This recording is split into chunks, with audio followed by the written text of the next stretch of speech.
This is the ideal family, seemingly, and everything went. Never know what may.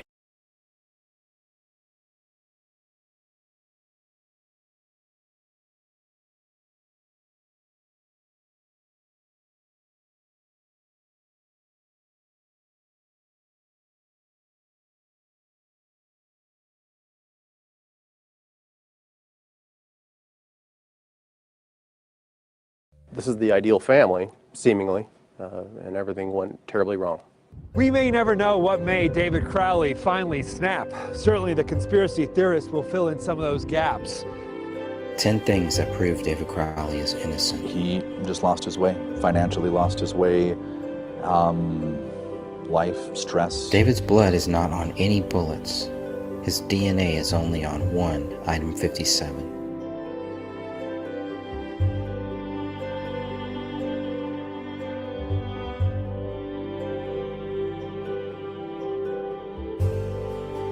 Police could not find a motive.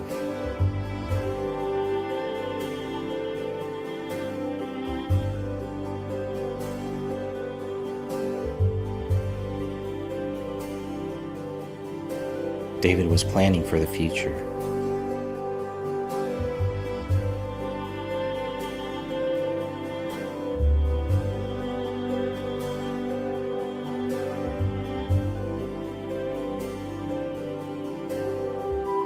David had a working deal with Michael Entertainment Group to turn Gray State into a TV series. We didn't fire David, or we didn't get rid of David, or however that went, and he didn't walk away from us. I mean, there was never any of that. David was wounded as evidenced by the blood on the magazine.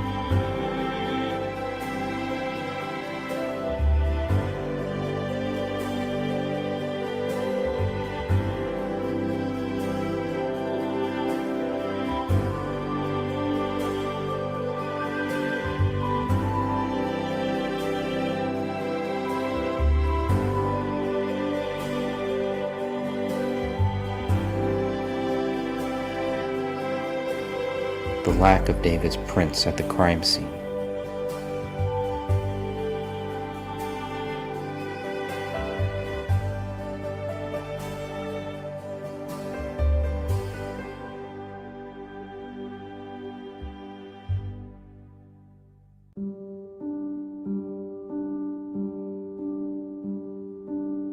There is no evidence David committed suicide.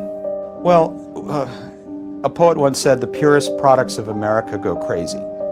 And David Crowley went crazy, and David Crowley documented his own life and did it in such a way that makes me feel he knew that there was an ultimate end use for the thing. This is a person that was not thinking clearly,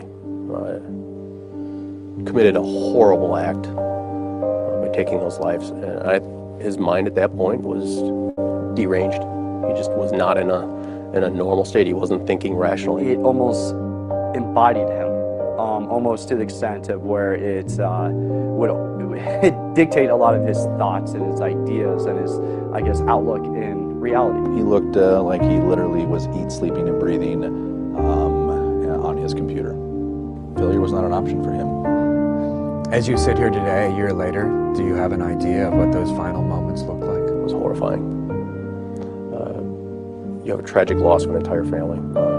It looks like David snapped and took the lives of his wife and daughter, and then ultimately himself. And it was a very sad scene, you know, during the holidays, a beautiful family, and just tragically lost. The rear slider was open 1/4 inch. 4933 rear slider is unlocked, slightly ajar. Copy, rear slider unlocked, slightly ajar.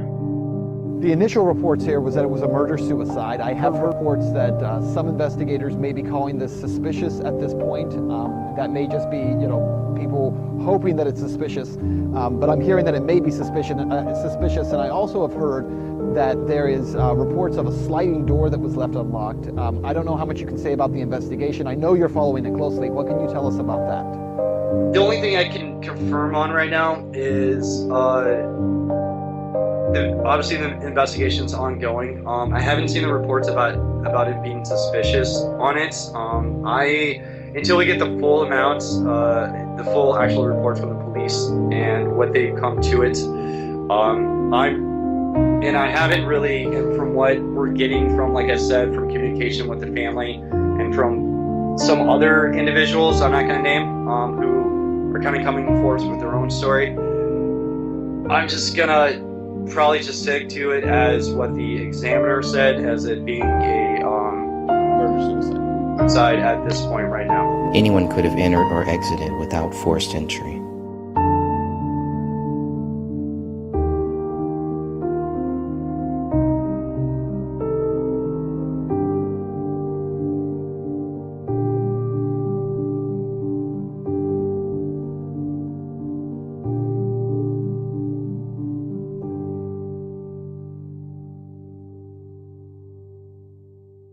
Who wrote Allah Akbar on the wall? He did. He did it. I mean, there's no denying it. In her blood? Yes. Why did he do that? We believe that was just kind of a parting shot. To who? Probably at her for having a Muslim past. That, I believe, that's David being sarcastic. That's him possibly throwing a jab. A jab at Kamel's family? Possibly. There's no evidence to show David wrote Allahu Akbar on the living room wall. If David didn't write it, who did? More importantly, if police know they cannot prove David wrote the blood writing, why are they blaming David for it? But we have no idea what pushed him over the edge. Right, we don't know what the trigger was, what was the breaking point. Investigators spent months sifting through 20 terabytes of video David Crowley had kept on more than a dozen hard drives, looking for clues. How much of this do you think had to do with the film? I think a great deal. From all accounts, he was consumed with producing this film, and it was a dark topic. You're talking about conspiracy theories and potentially the fall of society, and if you're focusing on that day in and day out, and those are materials you're working with, and you're filming exclusively on that topic, that can take you to a very bad place. So you think he literally went down the rabbit hole of these conspiracy theories and just couldn't separate himself from it? I believe so. And the Crowley case certainly fit the pattern of domestic violence. Kamel was everything to David. And if there was no Kamel, there is no David. According to hundreds of pages of police reports, no one ever saw David physically abuse his family. There is no suicide note. Danny, let me ask you about this, because there is a report that's out now from, I believe it's Canada Free Press. And an interviewer who had Danny on a show says that, and this was back in 2012, so it was a little while ago, but says he had Danny on the show and he was talking to him pre-interview, and in that pre-interview conversation, he jokingly said something about, Danny, I hope you don't have any thoughts of suicide, and he was joking about it in reference to Andrew Breitbart dying and Michael Hastings dying, and just saying off the cuff, I hope that, essentially, I hope you're not killed over this project. And he says that David had responded to him and said that no, he had no feelings of suicide and he had no suicidal thoughts. And so they had talked about this prior to the interview. I'm just wondering if you've seen that report and if you can comment on that at all. That I can't comment, because I don't know, and I don't totally, I'm not familiar with the interview on it, so I won't be able to comment on. That would be news to you. You weren't familiar with that conversation prior to. I'm not. No, I wouldn't. The only part of that conversation I would have been familiar with would have been on what would have taken place during the part of the interview. I know that knowing David, any point, of a suicide and the extreme of the tragedy doesn't, like I said, it doesn't, for us, it still doesn't make sense. Danny, I just want to ask you this. Did you guys ever have this conversation? And the reason I ask that is because, look, I've been asked this question many times before. A lot of people have asked me dozens and dozens of times, do you feel safe? Do you worry about being killed for what you're doing? They jokingly say, are you suicidal? And they don't say it making a joke out of suicide. They say it, in reference to Andrew Breitbart. They say it in reference to Michael Hastings. And they say, look, I hope that you are safe in what you're doing. And so they ask the question, you're not feeling suicidal, are you? I'm just wondering, did you guys ever have this conversation about him fearing for his life, feeling threatened? Is that a conversation about death that you guys ever had? We've had that conversation early on it, and this is when, but then there was a period when David started putting distance between his friends and his family on it, and that I know that he was going through a personal transition, and I don't know if he was battling a lot of the bigger questions on spiritualism and his placement within society and also as a filmmaker. So I don't know if that part, but the discussions that we had before, I know that he wouldn't be suicidal because David was one of the strongest guys I've ever met before in my life, not only intellectually but just physically all around. When you think of alpha males, he was like to the T of that. So that's why, and like I said, for me to say that it was a suicide and dual murder, it's hard enough to actually have those words come out of my mouth. Do I truly believe that? I mean, I'm gonna look at the reports. I'm very analytical. I know David, but at the same time, I gotta look at the bigger picture and all the facts and from the information that's coming in and what David was doing and kind of where he was emotionally at that time. Some of it is up to speculation because the contact with him became less and less in the course of a couple months ago, and that just wasn't me, it was his family and his friends at the same time, so.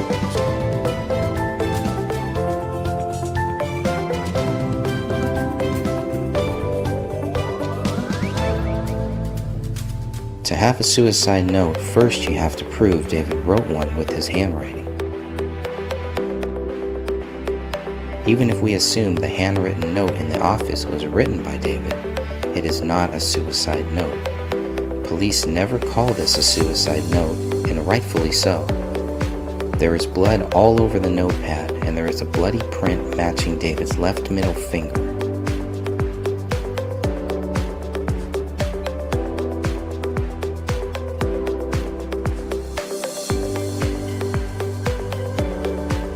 There is blood all over the notepad, and there is one bloody print matching David's left middle finger. But does that prove David Crowley wrote Open the Rise most recent version, Submit to Allah Now? These are the 10 reasons, but there are many more. Apple Valley police also know that despite thousands of hours of forensic work, they'll be accused of a cover-up. If life can imitate art, so can death.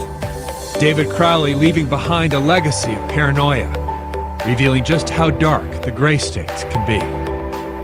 As the Crowleys became increasingly isolated last year, their family made multiple attempts to reach out and help them emotionally and financially.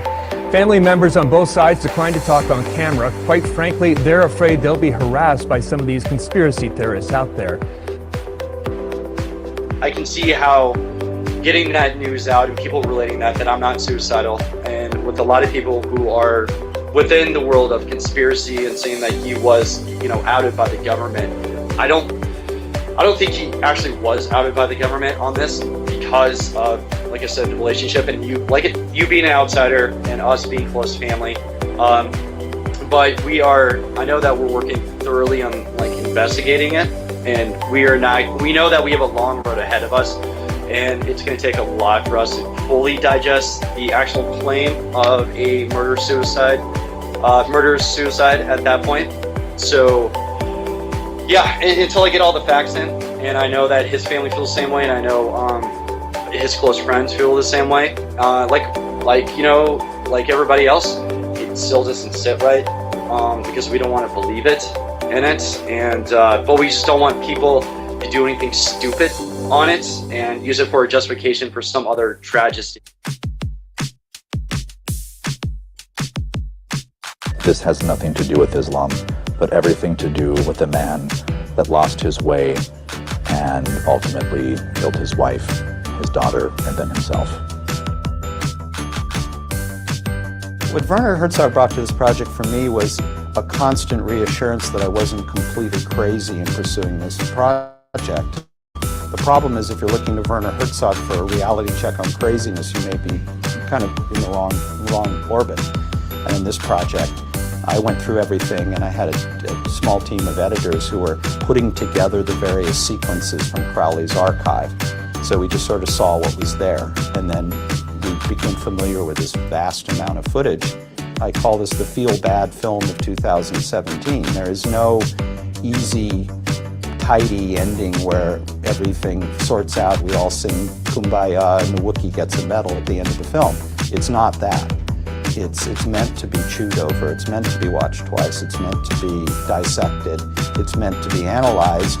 And anyone's analysis of what happened is probably as good as mine. What we've done is tried to present, in essence, the story in as true a fashion as we can and let the audience or the viewer decide what they take away from it. I want to reinstate that he was coming up with a couple of new directions for what he wanted to proceed with Gray State. And when he gets in that mode, I just let him get in that mode. And I've been with him in that part of that mode when he gets kind of into the creative state. And it's one of those things you got to let him be, let him process, let him getting all the things down that he wants to show you. So he's able to actually explain it to you fully without you asking questions. And then him becoming frustrated on it because, like I said, his mind works like 1,000 miles an hour. Cut crew. Cut crew from the budget. You had a budget? So now you're hitting on my main point. The more that Dave and Mitch apply their knowledge to the marketing aspects, it makes it comparable to huge budget features, and it draws the eye. The trailer is almost secondary to the concept push itself. We are generating something like 25 behind the scenes videos. They're pushing this concept, showing that, yeah, we planned for this and we did this and this is what you get. And this is no budget. And we've already passed a lot of local films on Facebook with popularity. We're in hibernation. We approach an investor with a completed trailer and we have 10,000 Facebook fans, a movement behind it. That's already a sale. Once the red carpet gets rolled out for this New World Order program, everything is free game. The bastard of it all is that you've heard of everything.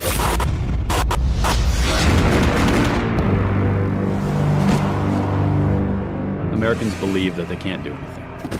And day by day, they're becoming correct.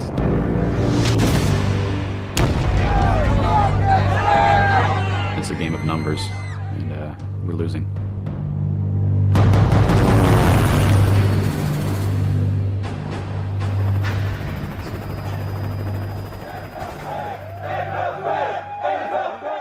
I think Gray State would definitely run into some problems because they're pushing the envelope. With anything that's pushing the envelope or trying to get a message out there that maybe not everybody agrees with, you're going to have some things you're running with. I think it's going to go over well with whomever you show it to.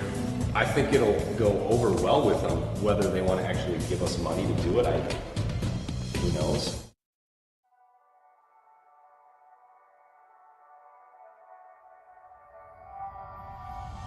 For David, I think he was in the most furthest state of decomposition. When the body starts to get mummified the way that he was, that, and from the things that I have seen, is not 3 weeks worth of decomposition.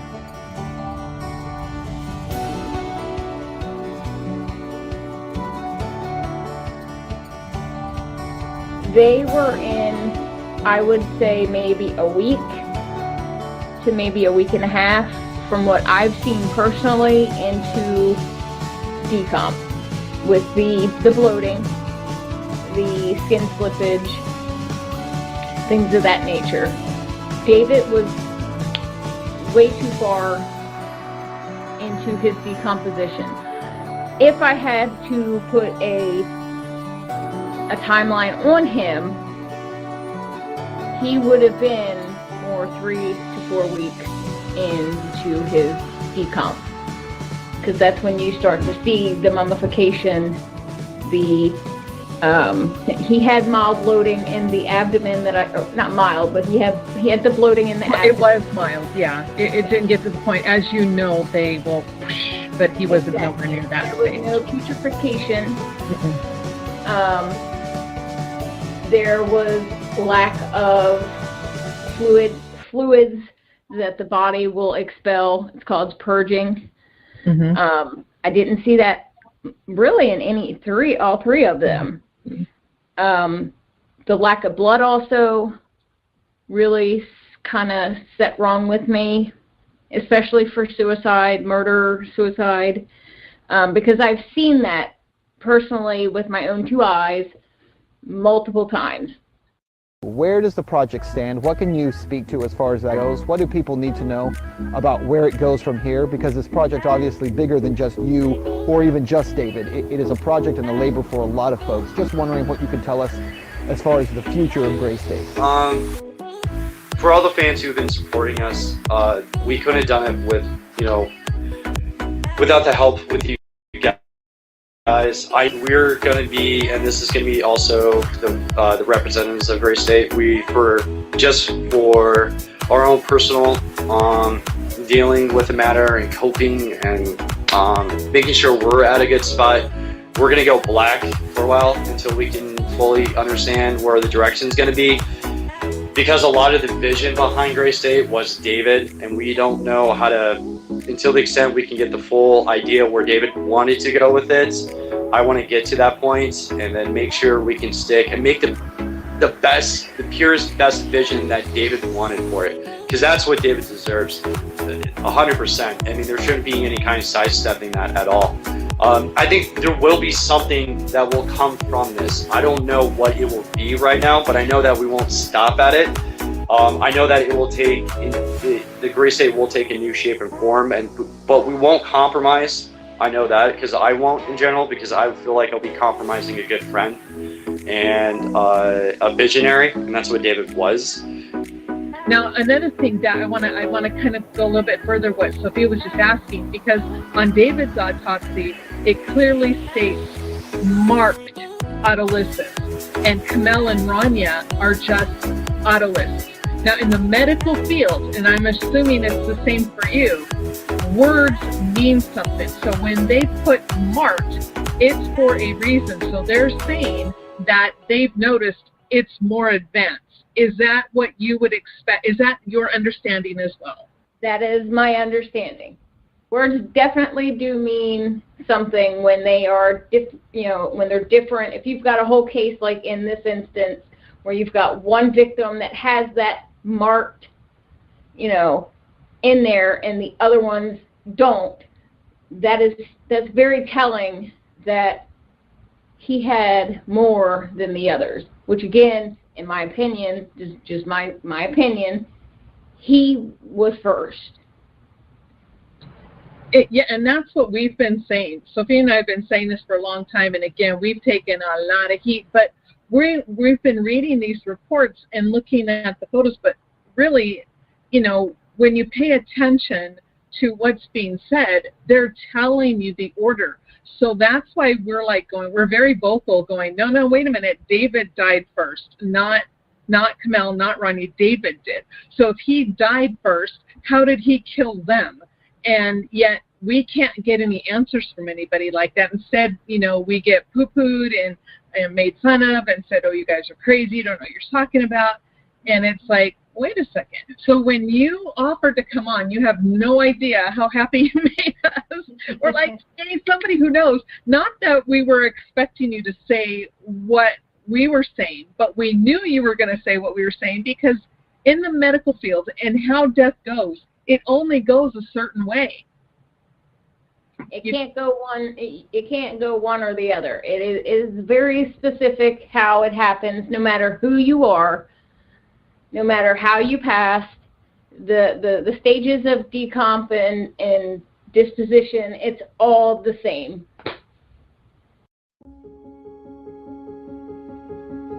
I was able to touch base with him, left him a message, and to my surprise, he gave me a call back, and we chatted on the phone for 37 minutes one afternoon, and he was real open and forthcoming.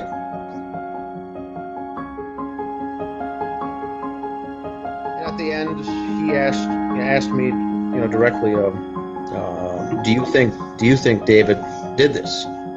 I said, I don't think he did. I said, I don't know who did, but I don't personally believe that David pulled the trigger. And he says, well, I said, now, are you interested in investigating this case? He said, I'll tell you what, he's got a lot of faith along with the family, and he says, regardless if David did it or not, I can still sleep well at night knowing that whoever did this will have to face God, and that will be that person's biggest issue. So he goes, I'm not concerned here on this earth to find out who did it or not, or in fact, who did it. He goes, I've got a daughter and a granddaughter that I cannot get back. I never will. If I had time and money, would I investigate it? He goes, yes, I would. But he goes, I don't have time. I don't have funds. But he goes, if I had both of those things, I would certainly be investigating this case because it doesn't add up. He agrees with our group, and I think with Greg mostly. He, along with the Crowleys, it sounds like, are waiting for this report to come out along with us. He says, I have no reason to really go against what I've heard so far from them, but I'm waiting, just like you are, to see what the police have to say about this. So he hasn't been told. The Crowley's parents haven't been told. I don't believe. I think they've been given some parameters of what more than likely took place, but I don't believe law enforcement gave them details at all, so they're still in the dark too, and that's why they've been quiet, he thinks, is why you haven't heard anything from the Crowleys or the Alams, because they haven't been given anything to chew on. They're waiting, as we are, to see what the final result is. Then once this report comes out, that's final, and marked closed, and everything's finalized, then you might hear the uproar from the families if they agree with it or not. But right now, he says there's really nothing to say on a public statement or to go public with anything because we don't know what happened. Could it be that they're just really taking their time to make sure they really get their story straight because they know there's a spotlight on this whole case, and there's people like us who's going to be picking apart the official story once it's released, so they want to make sure that they don't have to backtrack on something they said in an official investigation. They want to make sure they have all their bases covered, and maybe someone in federal law enforcement or maybe someone has spoken to some of the investigators to tell them to make sure that they have to be very careful with this case about what type of information is released. I believe it's something along those lines.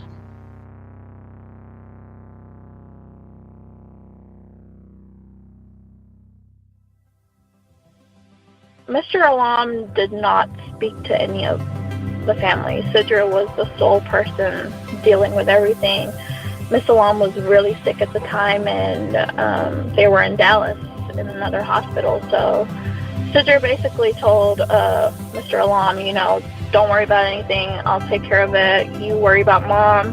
Her husband will take care of the businesses. She'll handle all of this. So that was what was decided. Do you think that any of that was encouraged by the Gray State team? I believe when the whole documentary thing happened, yes. I think they took advantage of Sidra, her being naive and wanting to see the good in everyone, which, I mean, even from certain things that had happened and while I was there, I kept telling her, just don't trust everybody. And, it stuck out to me, especially with Mason Hendricks. He really didn't want Mr. Alam on the documentary. He kept pushing for just Sidra. He even told her not to tell Mr. Alam about this documentary. He put her in a position where she was very, she didn't know what to do.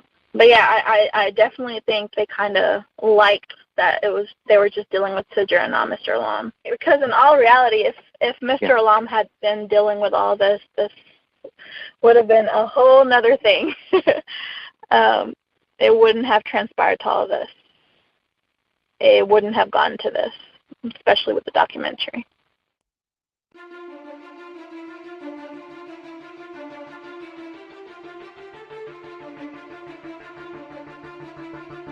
I interviewed the Colorado Springs medical examiner. His name was Dr. Leon Kelly. Now, a lot of this was to help other people, but because I was asking him about the decomposition, and he said, and I asked him to explain the mummification and tell me if you have seen or heard of this. He explained it as if hands and feet are bare and they're near an object like paper or something that will wick away the moisture out of the skin, plus the fact that the hands and feet are thinner, there's not as much adipose, and it's just basically almost skin and bones, but we know there's tissue and he said for him that explains the mummification, but he said that their time of death was 4 to 7 days for Kamal and Rania, but he said 10 days at most. He goes, I wouldn't put it past 2 weeks. He said because they were be able to do the slicing of the organs, and the organs had not yet liquefied, and only some of the internal cavities had partial decomp fluid in them. But when you're trying to tell people that no, the way this body is, we still have organs that are intact that can be sliced and put on, look at under a microscope. They're not advanced. Right.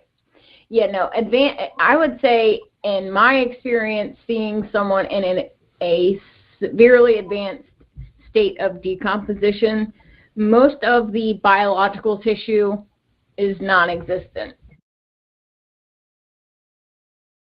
And just know that it could be a little while, but it's not going to stop us in our tracks. Right now, we just have to take some time so we can grieve and just, take care of ourselves first. Because if we don't, then what we try to come out with the idea with Gray State and the vision that David had will not even come close to it. And the last thing I want to do, and everybody else associated with part of the team, we do not want to let the fans down and not get what we wanted to out originally if David was around. All this buzz that people have for Gray State, we didn't start it.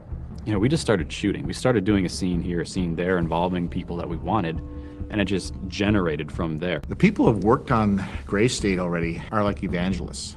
I kid you not. The more people that were brought on to Gray State, the more they started talking about it and publicizing it, and it just became this huge buzz. Like, tell me more about Gray State. Hey, how can I get on that set? People working on feature films being shot during the same time. The cast and crew on that feature film was talking about Gray State. I think everybody's in anticipation. But we knew we had to use that hype for our own good and push that, because we knew it being successful was going to be built on word of mouth and grassroots. The things that we're showing, the things that we're saying are appealing to people. It's making it a very popular idea. I think people are finally seeing a film that it's a direct reflection of what reality is actually becoming. And I think people are, at this point, are extremely happy and excited for a project like this to show that. We have generated this concept that has resonated with people. With just the promise of a concept trailer, we're competing with other local feature films that have already got their budget, already shot, and they're on the downslope already. We're looking at the upslope. I can't see Gray State not being a success. It's definitely gonna knock it out of the park. It will get funded, it will be shot, and it will be made. This is the rise. We're just starting out. That is my favorite part about Gray State, is that I hardly need to sell the concept. Herein lies the biggest issue with all of this, with his passion, Greg's passion, and Dan's passion, Dan Hennon, and the rest, is that the chances of actually getting the truth, actually having justice for David Crowley, are pretty slim, and that sucks. Okay, so why would they off this guy? Well, A, he did 3 tours. B, he was a veteran and became awake to what was going on. And C, he had the funding.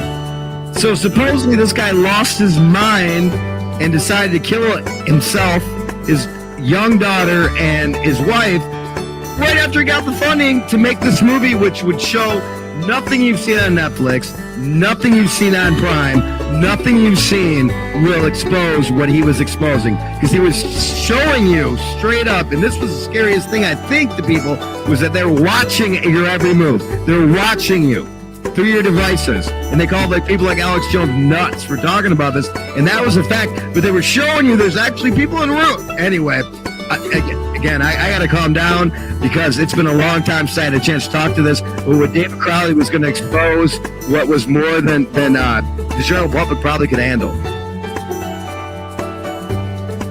What got me so thrilled about this whole thing was when the police went into the house and they didn't even look up into the ceiling near the doorway where there was a bullet hole.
Oh, working on Great State was such a positive experience, and I was so glad to be a part of it. And I hope, sincerely, that we can move on to a feature film where I can work with these guys day in and day out and be a part of a really exciting process. I'd like to see him get it made and have it actually go somewhere and be noticed as being something that got made in Minnesota. And wow, they pulled something off with nothing. I think so much work has gone into a concept trailer because they believe in what they're writing about. I know with David and Mitch as filmmakers, they wanted to do a lot of things and they wanted to push the barrier and the envelope as much as possible.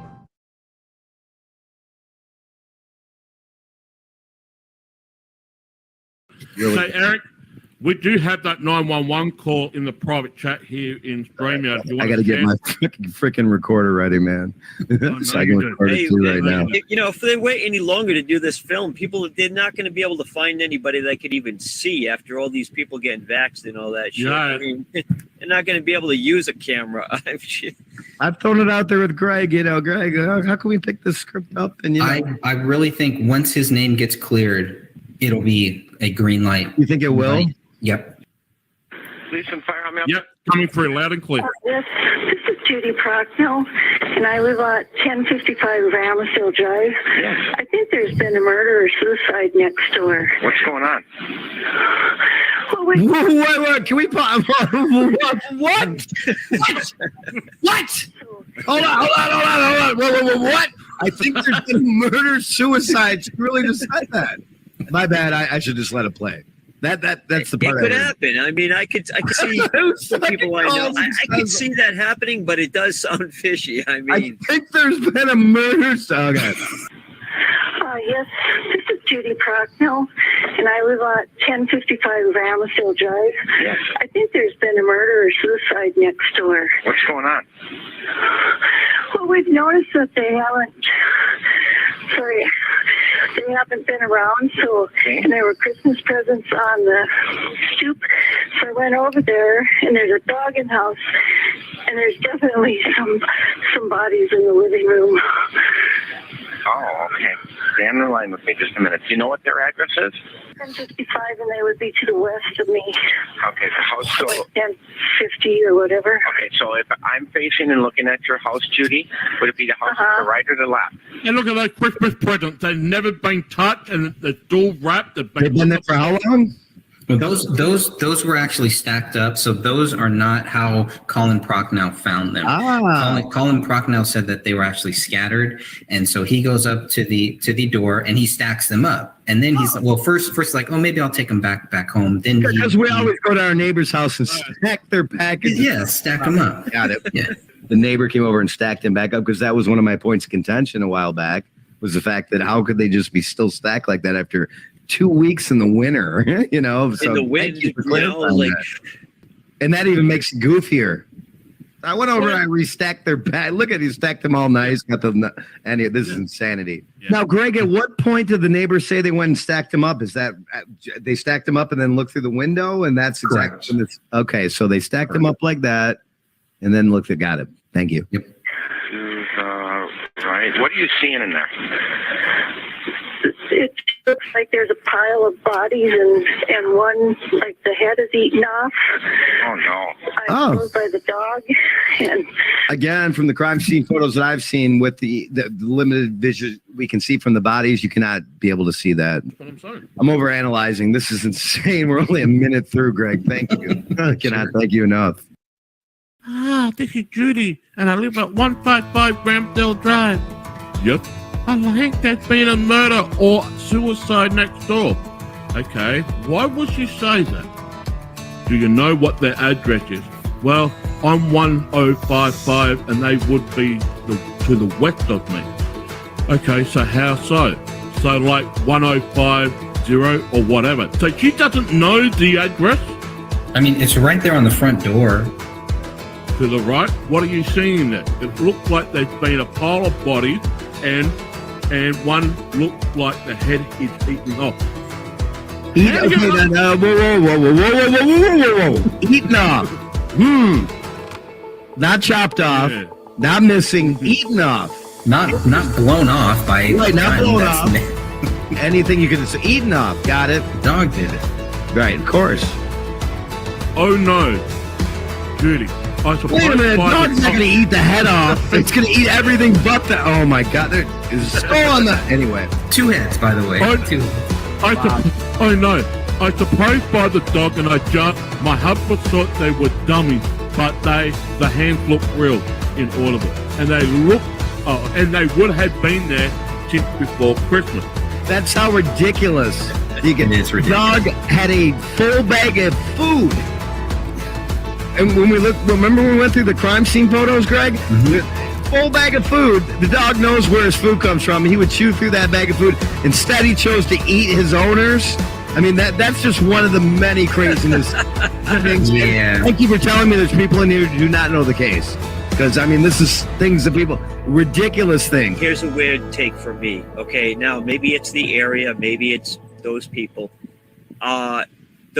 The wrapping paper, the Christmas wrapping paper on those presents, maybe I saw it wrong. It was black and white. What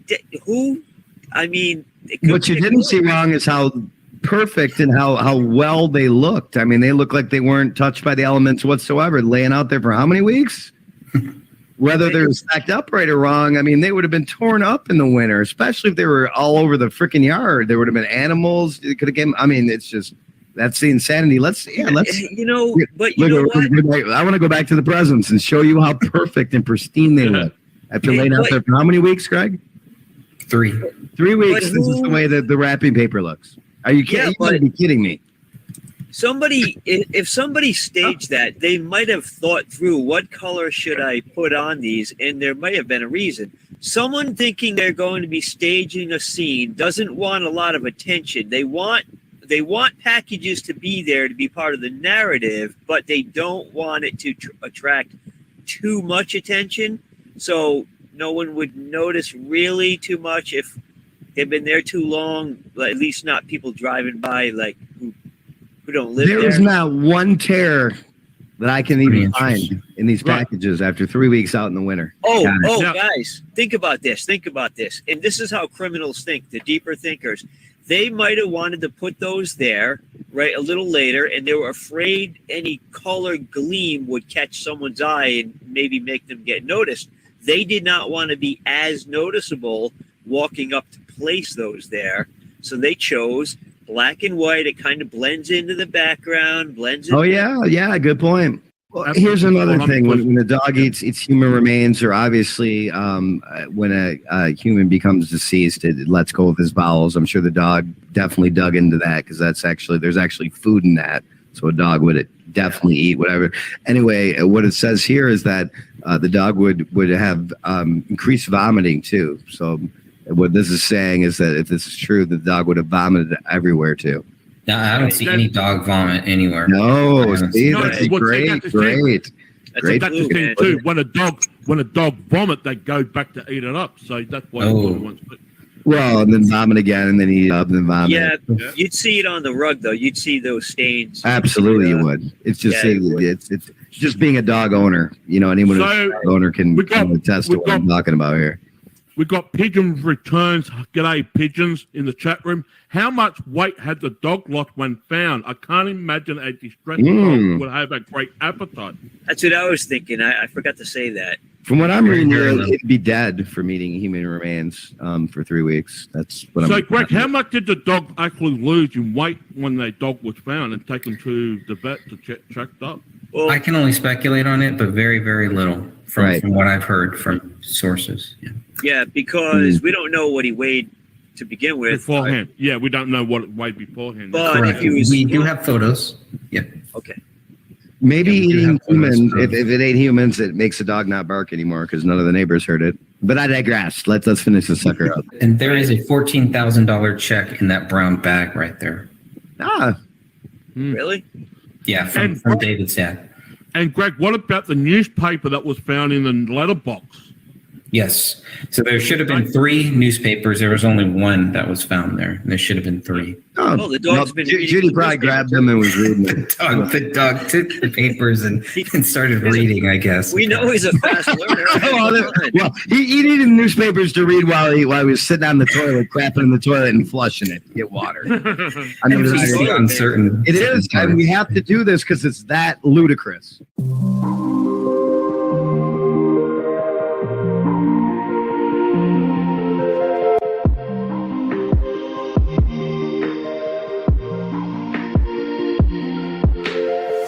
I was basically the owner of an indie label called Planet X Records. One of our actually Australian artists was the one who shared out that original Gray State trailer.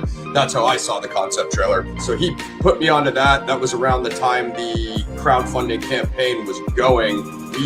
Me and my co-host Gaz, who currently does my Paradigm Review. It's kind of a movie TV review show that is over on my channel, youtube.com, Planet X Film. We did an old audio radio show together, and so we had reached out to David, or at least Gray State crew. We didn't really know it was David at the time, and then we kind of had a preliminary off-air discussion, which I told you about before, and then ultimately he agreed to come on our show for the radio show, and that is how, when you see the Gray State, their promo pamphlet there, that is for the reason why you see my logo, which is actually the logo that I owned and copyrighted Planet X Records, inside of that Gray State promo kit. So it actually had Gray State Press, so he had us listed on all of the radio shows he had been on, which the Alex Jones show is listed here when they were on InfoWars, and then it also has what my old radio show was at the time, Planet X Radio.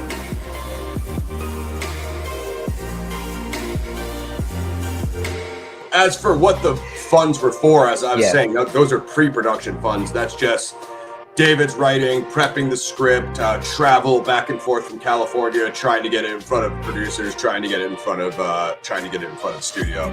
But it looks like it was shut down or closed on October 6, 2012. But this thing raised over $61,000. That was essentially startup money to get the concept trailer and the project in front of the right people. And if that comes down to that's simply money for David to live off of and work off of while he completes the final copy of the script, that actually makes sense as well. It's a totally normal process for indie films and Hollywood studio films as well. There's really nothing different about it for the most part, except for the fact that most people are just not lucky enough to get any independent funding at all, or get any studio backing whatsoever, which was not that I'm going to come on down here and guarantee that that's what it was, but we know the meetings David was having, so we know he was getting in front of the right people, at least up to what we know about the pre-production process. So a fairly usual pre-production process, I would say, except for the fact that due to the viral nature of the concept trailer, which is almost 4 million views, it's 3.9 million views right now, it was getting enough momentum to have people take notice, you know what I mean? Yeah, what I wanted to show you guys was the perk levels. I believe I can actually log into mine and look at mine. Mine was the Champion of Liberty, which was $1,000. You can see that first perk there, which is just the Patriot point. Unfortunately, it's all grayed out now, and it's kind of, you can't really see it too well. But that had all the rest of the options there. And there's everything for $20, $25. Get a T-shirt. I don't know, signed copies of the script. if you look at other Indiegogo campaigns or other films, like I've done a Danny Trejo movie, I've done a Dolph Lundgren movie, they're all relatively similar, right? It's like, you know, generally if you throw up a few thousand, you could be associate producer. If you throw up a bit more, you could be a co-producer. If you throw up like $5,000, you could be an executive producer, etc. According to this, you are an associate producer, and you'll get a credit if the film ever gets finished. So, I mean, if they finish it 12 years from now, do you think that'll hold up? I'd love to hear that discussion. Danny Mason, if you were out there, whatever corner of the universe you were hiding in, I'd love to talk to you one of you guys. Mitch, you know, hit me up. You guys should all have my email. I'd love to get an answer on that. I don't actually know, but I would love to get a definitive answer on that. I've been asking about that for over a decade now, so I would think so. You know what I mean? But again, who's to say? I mean, I don't really know the legal ramifications if the IP passes off and changes hands, or if a studio picks it up, or I don't really know. I mean, they might just look at the crowdfunding campaign from 58 years ago, like, who the hell are these guys? I have literally no idea. But you know what I mean? My name's in a Rob Zombie movie. You know what I mean? There's been some haters that have had some fun with that, saying that I brought the donuts to the set. I actually wasn't on the set. It was just a regular crowdfunding campaign, just like this one. So it's a funny joke, but it didn't really have any reality grounding, you know? Yeah, I can understand. That's par for the course, I believe. Agreed. So you got all those perks. Did you get all the perks that you were supposed to get? You were supposed to get a shout out on I think so. I got the poster. I don't remember if they did the shout out on Twitter, because my Twitter tag has changed since. I got the poster. I had it framed. I think I still have it around somewhere in the garage framed. I got the t-shirt. I got the executioner mask. I got the ammo belt. There's something signed. There's supposed to be a signed 8x10. Oh, I did get that. I did get that. Where is that? Man, I should have brought all this stuff out to show it to you. Oh, I think it's in my, you know what? I think it's in my scrapbook. Yeah, I think I have that. Yeah. Nice, very cool. So signed by David, Mitch, and I think maybe Danny.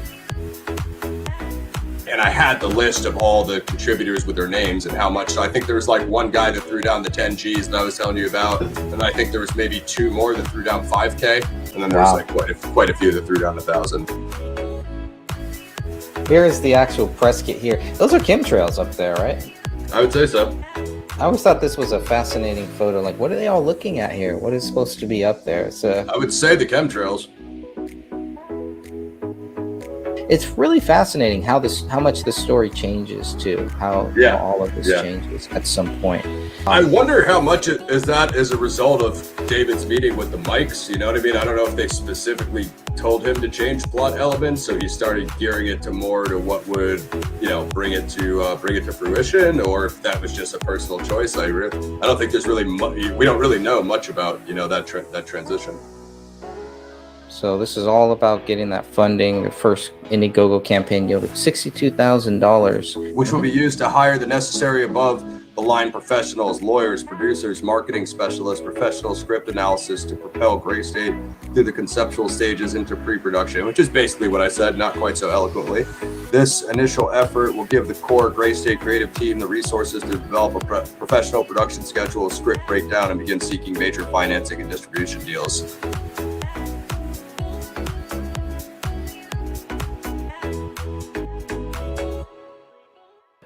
Check that out. Written and directed by David Crowley. Produced by David Crowley. Production design. Edited by David. Music composed by David. I've told Greg about that before. Visual effects by David. Sound design by David. Interesting. Costume props probably too. Yeah. Since The bullet exchange. Yeah, David is bullet exchange and Hothead. Yeah. Who is on the team? I really like this one here. Who is on the team here? So we're going to get to know. And remember, this is the old team. Out with the old, in with the new. Yeah, so if you look at who is on the team here, David, writer, director, but Danny August Mason, concept, researcher, and actor. That's it. So it has DP, Mitch is director of photography. Okay. Producer. And producer. Uh-huh. And then guess who they're adding to the team? Oh no. Here it goes. All down here from Hill, folks. All downhill from here, folks. Either way. Domestic governance of the past few years. These unfortunate facts concern everyone, which is why we need your help. That was one of the big things that I was looking for is what are the credits, and who is the crew, and you can see it's written and directed by David. I think that pretty much ends Danny August Mason's claim right there.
Believe we are live.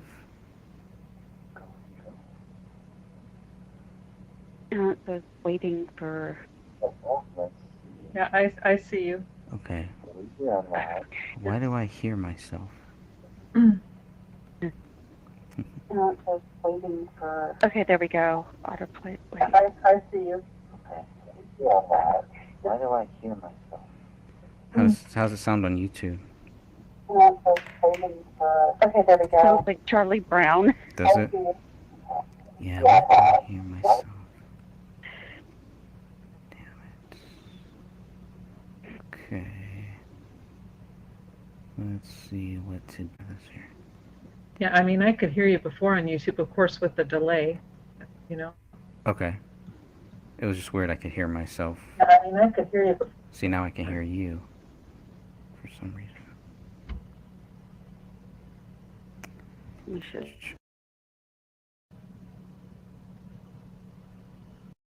Tony Floyd is? That's exactly what we're going to talk about. And how does Tony Floyd relate to the David Crowley case and the accusations against David Crowley?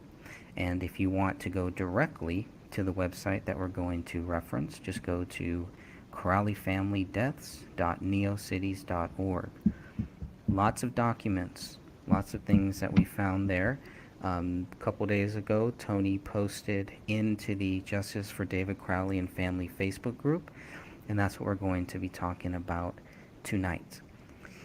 Obviously, one of the first things at the very top, he wants to make sure to stop playing detective, which is a very good quote. So I wanted to add that in here as well. And this is what he posted. I believe it was Monday, if I remember correctly. This past Monday, he posted the link and he said, "File dump of public records as people like to play games and get territorial. I don't support your cause." So at first I was a little confused about what this was, what I was looking at here, so I was very confused about this whole thing. Now, Tony Floyd had joined the group maybe a couple, a day before. It was a day before. Was it? Yeah, and he had created. This is a fake account, obviously. This was created.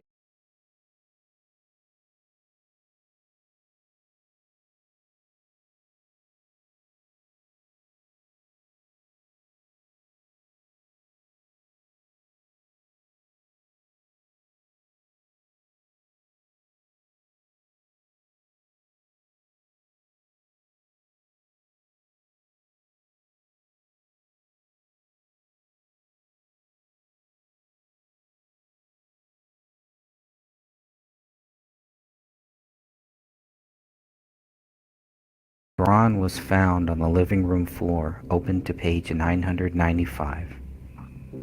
Of the several torn Quran pages found on the living room floor, only 3 pages with blood stains were labeled and submitted to the laboratory. These are labeled as Item 5, Item 6, Item 10. 2 of these pages, Item 5 and Item 6, were found next to David. Item 6 was found under brown fabric.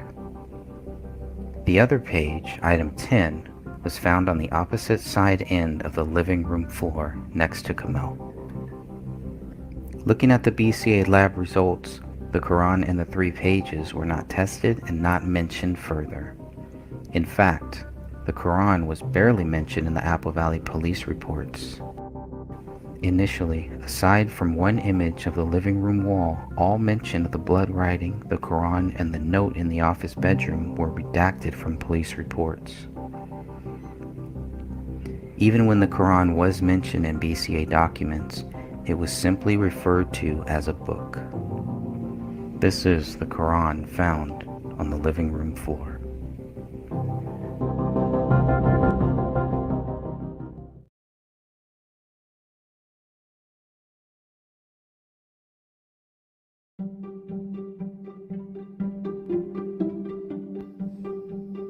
Hello, everyone. This is Sophia from the Gray Stage podcast, and I'd like to invite all of our listeners to join the Justice for David Crowley and Family group located on Facebook, where we have almost 4,000 members. In this group, we welcome discussions regarding the case and have all of the documents located in the files section for everyone to review.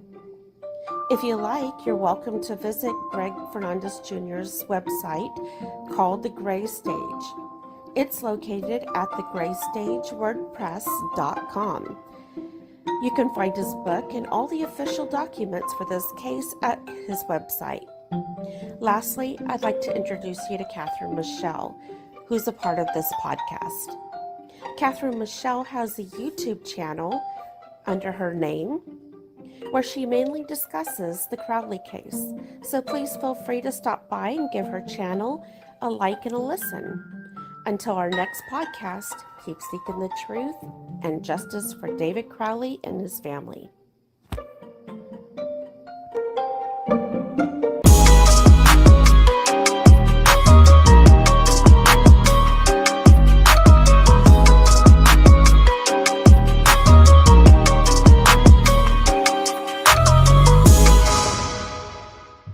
Okay, hi. Hello, YouTube. Tonight we're going to go over a piece of skull bone that's on the floor. So this will be an age-restricted video. We do believe, according to the police reports and the medical examiner's reports and how they describe where certain bones were located and how they packaged them and transported them, that this piece of skull belongs to David. And it's highly important. We're going to look at this very closely, and we're going to compare this, and we're going to rule out a lot of things and then rule in some possibilities, like, does this piece of bone show the entrance wound? It's possible. I'm not saying that it is for sure, because there are going to be people who will twist everything I say. But I think maybe by the time we get done, it'll be a good possibility. And unfortunately, we don't have the full autopsy report. And unfortunately, there's not a lot of honesty when it comes to this case. So, it's left up to us to try to figure it out. So I'm going to start by sharing my screen. Hold on a second. And right now, hopefully what you guys are seeing is the piece of skull. Now this is the picture BCA 4760 if you want to look it up in the files. We're going to zoom in. Here we see, and we see some skin attached. And I know I've said this a million times, but let's take a really good look at this piece. This is the skin. Do you see these straight lines? And these straight lines? And here. We'll look at this on other photos as well. This is how we know that they moved this skull piece around. Well, this as well as where it's located on these pages. Because this moves, you can see more words as you go along. And then you see these are actually connected. And let's go to the next photo. Well, this is a different angle, but you can tell it's been moved because it's no longer straight. Let's go back. Straight. No longer straight. But what's good about this angle is you see these lines. These are not lines that are done by a dog. These straight lines are not done by just falling off. These straight lines are done by a sharp instrument. We know a knife was located at the scene. Was it the knife that was used? We do not know. But here, you clearly see this has not been done or removed by an animal. This is not the work of an animal. These lines, they're too straight. Okay, we're going to go back to this one because I want us to focus on this piece. Now look at these dark areas. You see that dark area there, this here, all of this dark area here and here and here. This is bruising, and bruising can only happen prior to death. And here you'll see some indentation. And here you see indentations and marks. This was not a very good photo, so it's kind of blurry when we scroll in. Now here, this area right here, this is what they call the suture line. Now I don't know where this part of the parietal bone is located. Is this the left side, the right side? I don't know. But we do know it's the parietal bone. Let's go over here, see if we can get a better look. Now you can get a better look at the bruising done on this scalp. Compare it now to these sections where there is no bruising. And here, you clearly see an impression. This was made by some kind of tool. something hit this skull and left this impression. That is not normal. Do you see anything like that over here? Nope. Same thing with this area. You clearly see an impression and bruising. Here, let's follow this. You can see the circular. Now let's follow. Go here and here. This is why I said this one here reminds me of a socket wrench, because of the type of design. Have no proof of that, just what I see. Because when I ran this through filters, it came out like the design of a socket wrench. But again, this is bruising. All of this is bruising. But what we want to take a look at is this area here and this linear fracture. This fracture goes a very long way, and these are usually associated with gunshot wounds. Could this be, are we looking at right here, the entrance wound?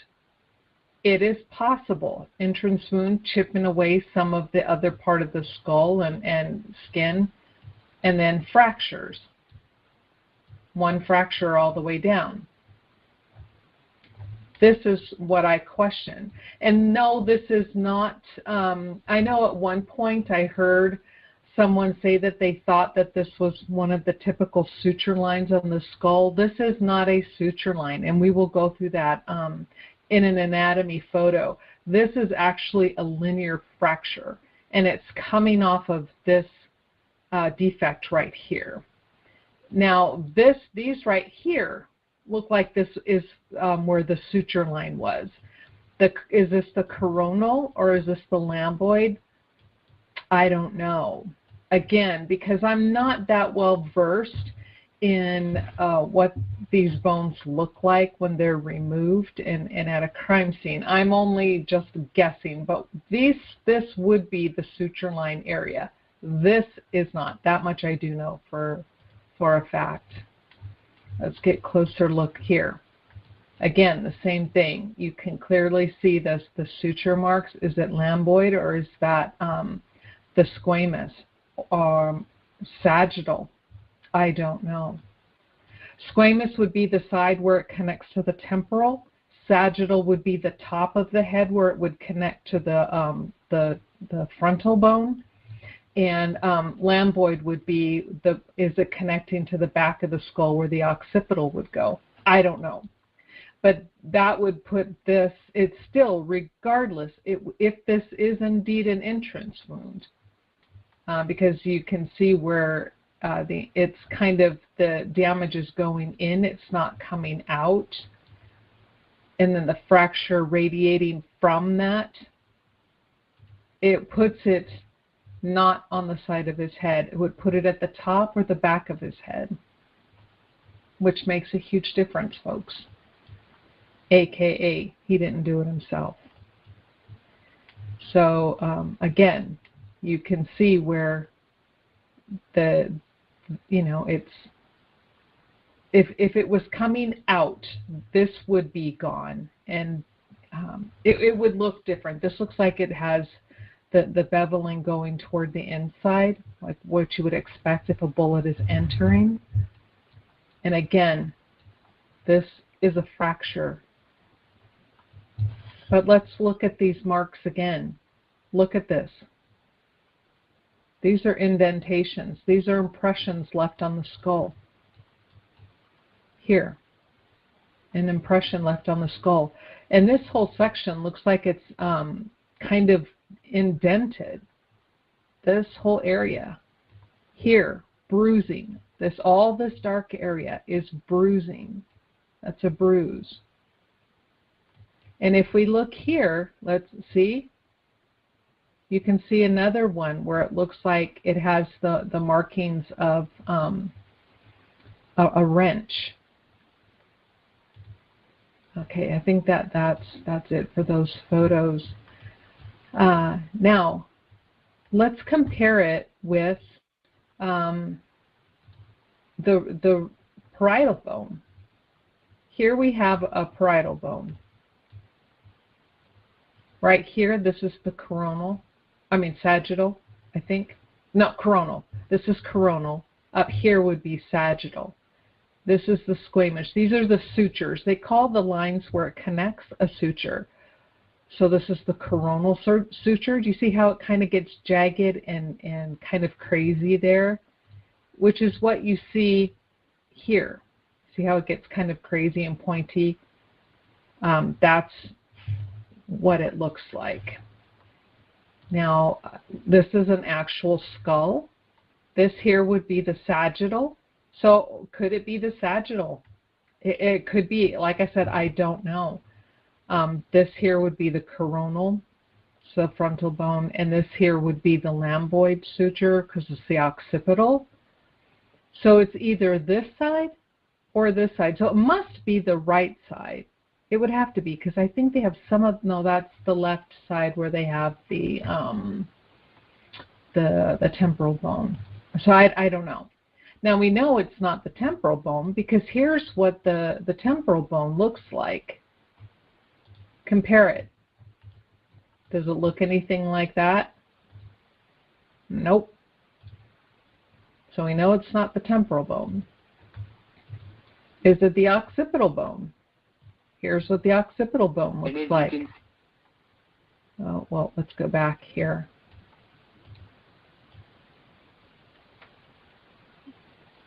It's kind of giving us a 3D view. Let's run this and then until it's going to stop here in a second and show us what the back side of the occipital looks like. Okay, here we go. This is the occipital. Here would be the parietal. Here is the temporal. Here is the frontal. And it takes up okay, there we go. Here is the occipital. Does the photo look like an occipital? No.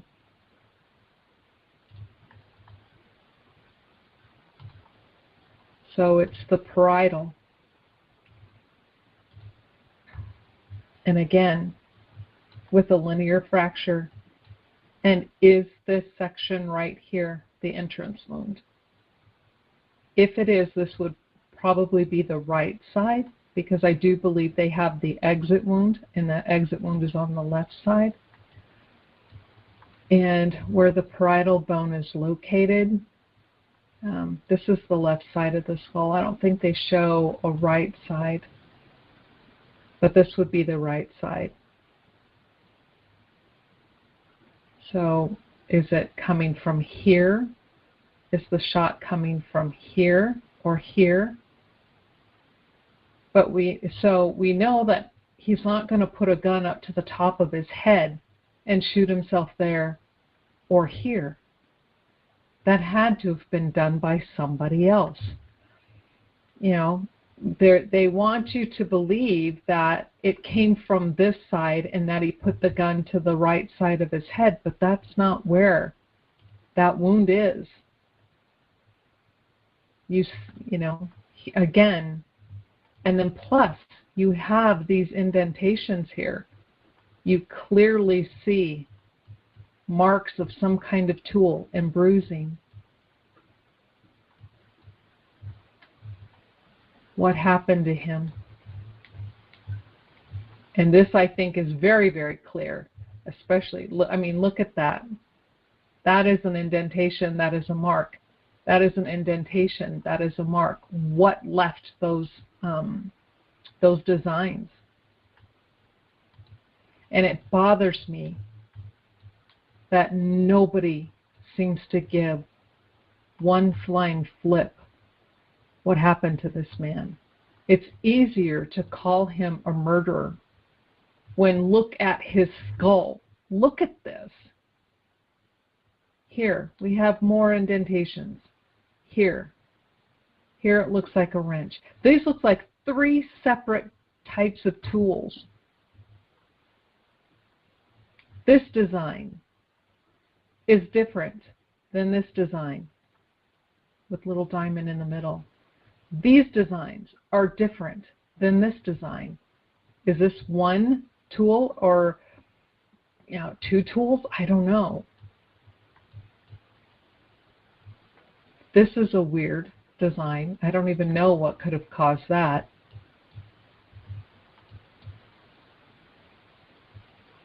But there we have it. Let me go through this one more time. Here's what a normal parietal bone would look like. Here are the suture lines. Coronal suture line, sagittal suture line, lambdoid suture line. We have a temporal bone. Here's where the squamous suture line would be. You see how jagged these are? So when we see this, I know a lot of people seem to think, oh, these are dog teeth marks that did this. These are the suture lines. That's where it connects to another part of the head, the skull. And then the occipital.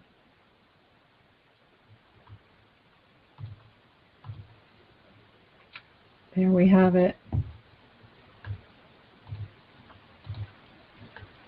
So just so we can get the suture lines done. The coronal suture right here. The lambdoid suture right here, which connects the parietal to the occipital. The squamous suture, which connects the parietal to the temporal. Right there. And then at the top is the sagittal, which they don't show here. So let me stop. So I hit stop recording instead of stop sharing. But I hope that this gives you a little bit better understanding of the damage that happened to David's head prior to his death. Bruising doesn't occur after death, it only occurs prior to. You can clearly see that there are marks and bruising on his head, on his skull. And again, was that one section? Was that the entrance wound? Because that is that's a linear fracture, and so there's no other reason, because as you follow that fracture, it comes to that like V area, and that makes sense that would be where the entrance wound would be. And I'm not saying it is for a fact. I'm saying it's a good, strong possibility. So it's like he shot up here, or he shot here. We don't know. It's somewhere on one of the lines. Or was it back here? Was it at the back of his head? Was it at the top? We don't know. We don't know. But what we do know is that it's a good, strong possibility it wasn't at an angle that he would have chosen. Could it have been at the lower side? Let me share my screen with you one more time. Let me do a screen share one more time.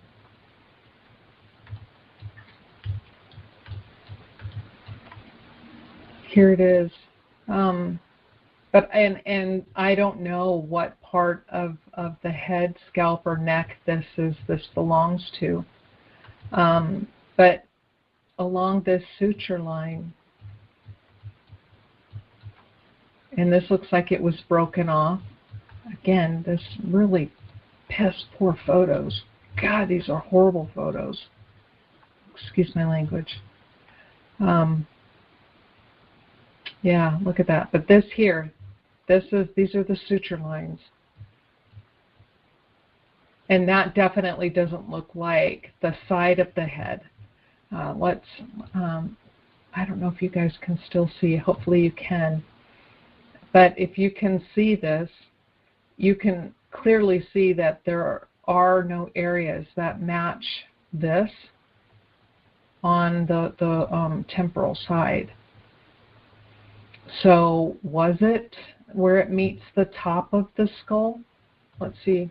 I don't know. It doesn't look like that either. But up here, it looks like it could be where it like meets the front of the head, so that maybe a coronal suture, maybe. So this area. But it's not here with that straight line coming down. So let's not confuse that. could this be the coronal suture? It could be. But this defect here with this linear fracture is not this sagittal suture. I mean, it could have gone here. Was it here with the fracture going this way? I don't know. You don't have enough. So this looks like it was removed. Part of that was removed from the rest of the bone. But again, this is a linear fracture radiating from this area. So if we put this here, this whole section here is missing. Could it be? So it's not here. This is not what we're looking at. And I know there is going to be someone who's going to jump in and go, no, that's, trust me, that's, you can see for yourself. You see how jagged and stuff the sagittal line is. That is not what we are looking at here. This is clearly a radiating linear fracture. So where did the shot originate? What is this part of the bone?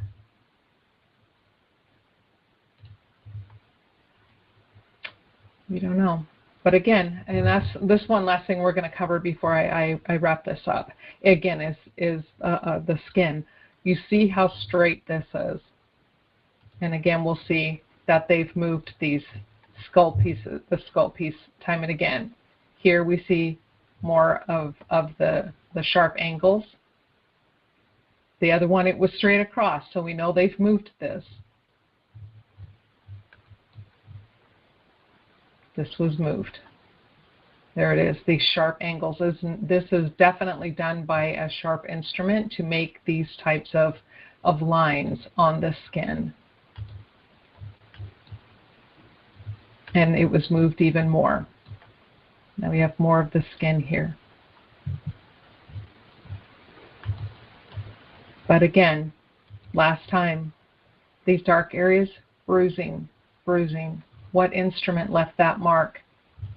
What instrument left that mark? Which shows up better in one of these other photos, this one here. What left that indentation and that mark? What left that mark? What left this mark? What left this one? What left this linear fracture? And is that the entrance wound? Which means that, here, let me stop sharing my screen real quick. Which means you're going to shoot yourself this way? You're going to shoot yourself this way? You're going to shoot yourself this way? No, you're not. This, along with other things, like I said, when you start putting it all together, the indentations, the marks, the fracture, is that the entrance wound? It's a possibility. I am not saying with 100% certainty it is. I'm saying it looks like it, especially with that radiating linear fracture. You have that. You have his bullet missing. You don't have his blood at the scene. It's missing his DNA from the gun, really. Maybe some blood spatter. You have his blood on the magazine left within a fingerprint.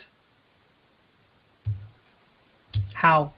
How would his blood get on a magazine inside the gun if he did this when he shows no other injuries, supposedly? It's impossible. Impossible. Everything points to this man being a victim. So if you guys have any other questions, comments, it would be great. Please feel free to leave them below, and we will see you all next time.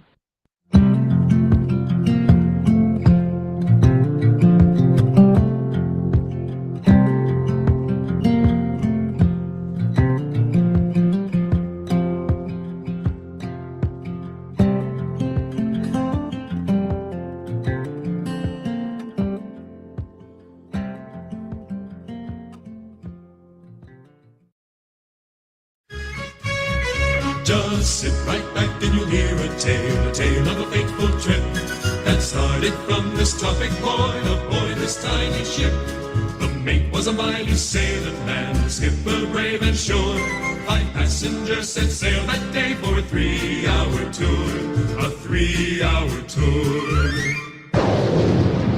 The weather started getting rough, the tiny ship was tossed. If not for the courage of the fearless crew, the minnow would be lost. The minnow would be lost.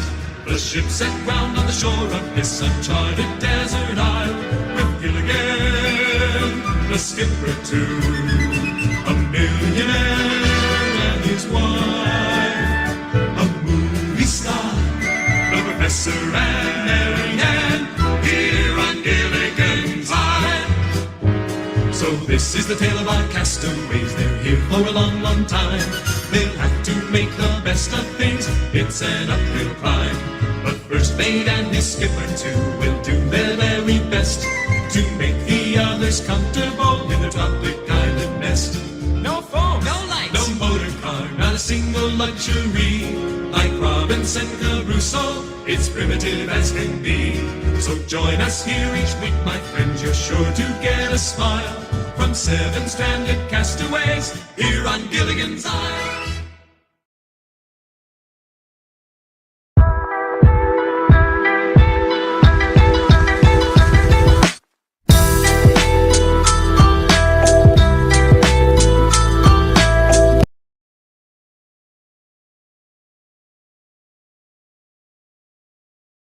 If you have information that people don't want out there, they're going to find a way to make it so you can't get it out there. And that's up until including your life, which is what happened with David. And he had information that I'll share with you guys that would astonish anybody at that time period. I mean, the underground dumb bases, the child trafficking, everything else in his classified documents leading up to pipelines and everything else. I mean, he had information that people shouldn't have. And that's what got him killed. Yeah, and what better way to discredit what he was going to tell the world? Tell everybody he's crazy.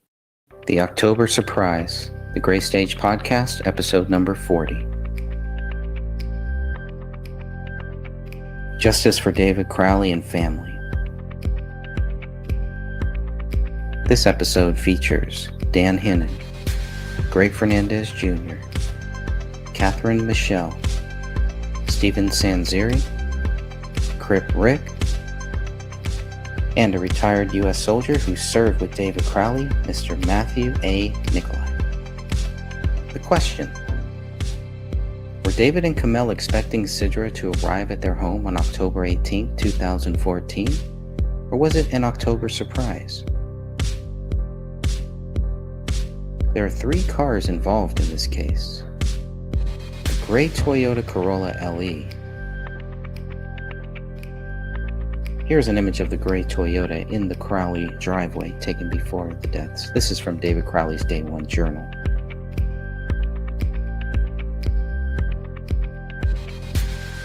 And here's a license plate of the same car found in the garage. This photo was taken on January 17, 2015, when the bodies were found. This is one of 2 cars found in David Crowley's garage. Here is an image from September 29, 2014 at 8:15 a.m. This shows the interior of the same car. Then there is an Acura. I wasn't able to find any exterior photos of the Acura or the color. But there were 2 photos of the interior from the Day 1 journal. One is dated June 27, 2014, and the other is dated July 24, 2014. Both show Kamel driving the Acura.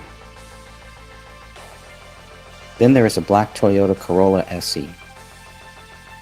Here's an image of that black Toyota that was found in the garage next to the other Toyota. Here's an image of that black Toyota Corolla from October 19, 2014 at 11:51 a.m. You can see the black Toyota is on the street outside of the Crowley home. This is one day after Kamel's sister swaps the cars out. Now there is an unrelated Audi From an image from Google Maps that is dated 2012 that is not related to this case at all. But I did want to put this in here just in case anybody else was confused about this car just like I was. This image was taken in 2012, long before the Crowleys moved into 1051 Ramsdale Drive in 2013. In 2009, Kamel's dad gave David Crowley the gray 2004 Toyota Corolla LE as a graduation gift. Kamel's sister gave Kamel her black Toyota Corolla, but the date is unknown.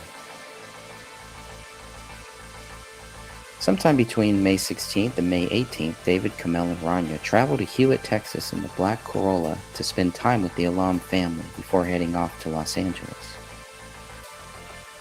The Crowley family arrives in Hewitt, Texas on May 19th, sometime around 12 a.m.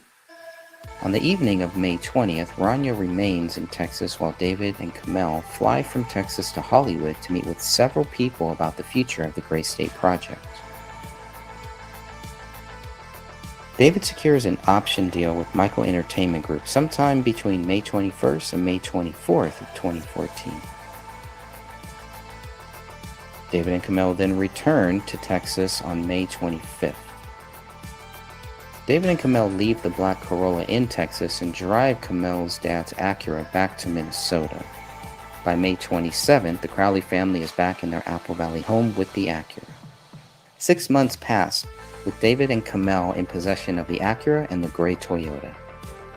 On October 18, 2014, Kamel's sister, along with her fiancé, drive her black Toyota Corolla 15 hours from Texas to Minnesota to pick up the Acura and return it to Kamel's dad.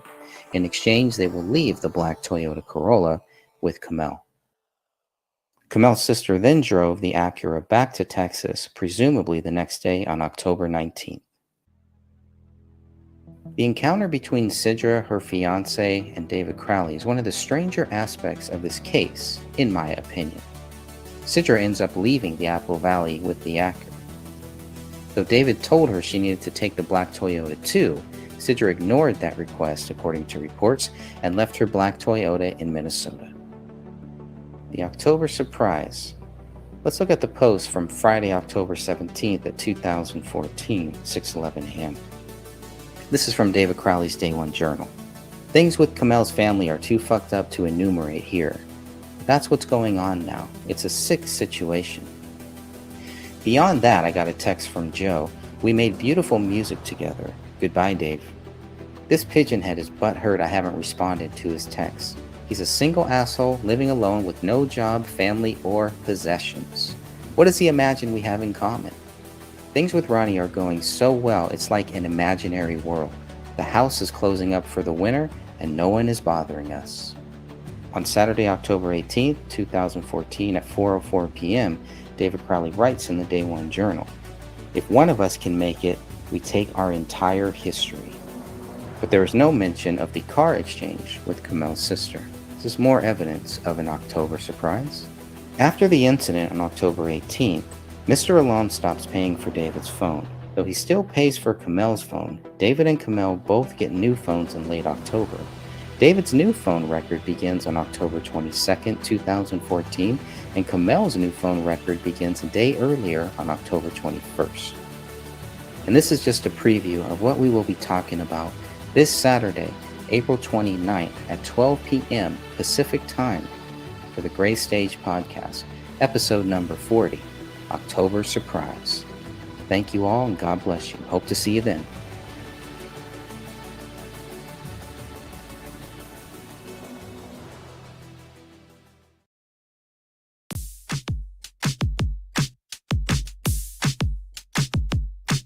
This has nothing to do with Islam, but everything to do with a man that lost his way and ultimately killed his wife, his daughter, and then himself.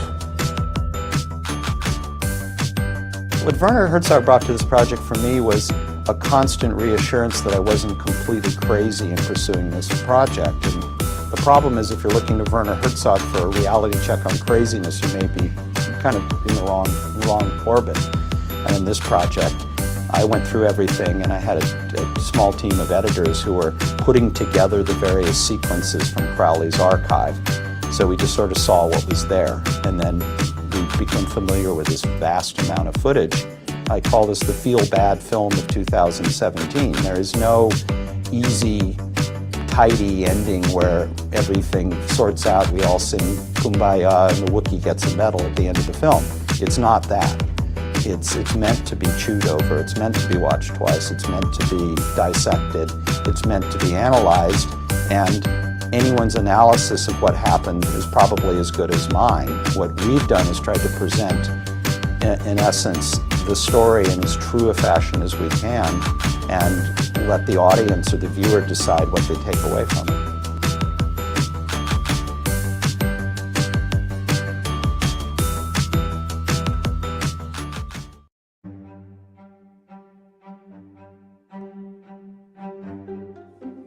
The fall of Gray State. The fall of Gray State did not happen when David died. Gray State fell when those who worked alongside of David took the project and tried to make it their own. Gray State fell when those associated with the social media pages claimed David was guilty within weeks, if not days, of the bodies being found. This is long before the DNA, ballistics, electronic records, and financial records all proved there was no evidence of their friend's guilt. The team simply jumped the gun and concluded David was a child killer, a wife killer, and a coward who committed suicide. That is the fall of the Gray State. Buried truth in a shallow grave. Grab your shovel and keep digging. On the surface, we were told David Crowley was guilty of a double murder-suicide. We were told the case was closed, that David was the perpetrator, and the public was not in any danger. We wanted to believe them. But what they told us was not the truth. The more we began to dig for the truth, the more truth we found buried under the surface.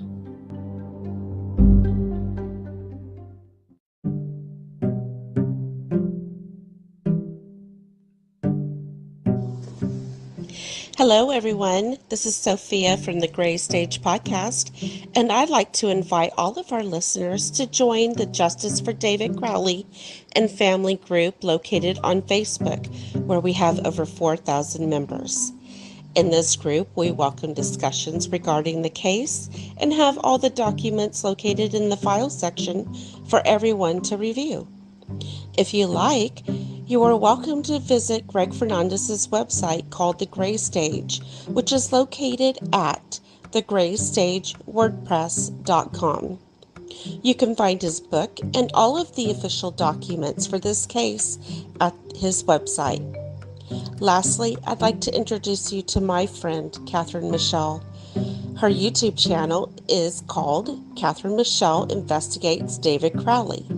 Please feel free to stop by her channel and give her a like and a listen. Until our next podcast, keep seeking the truth and justice for David Crowley and his family.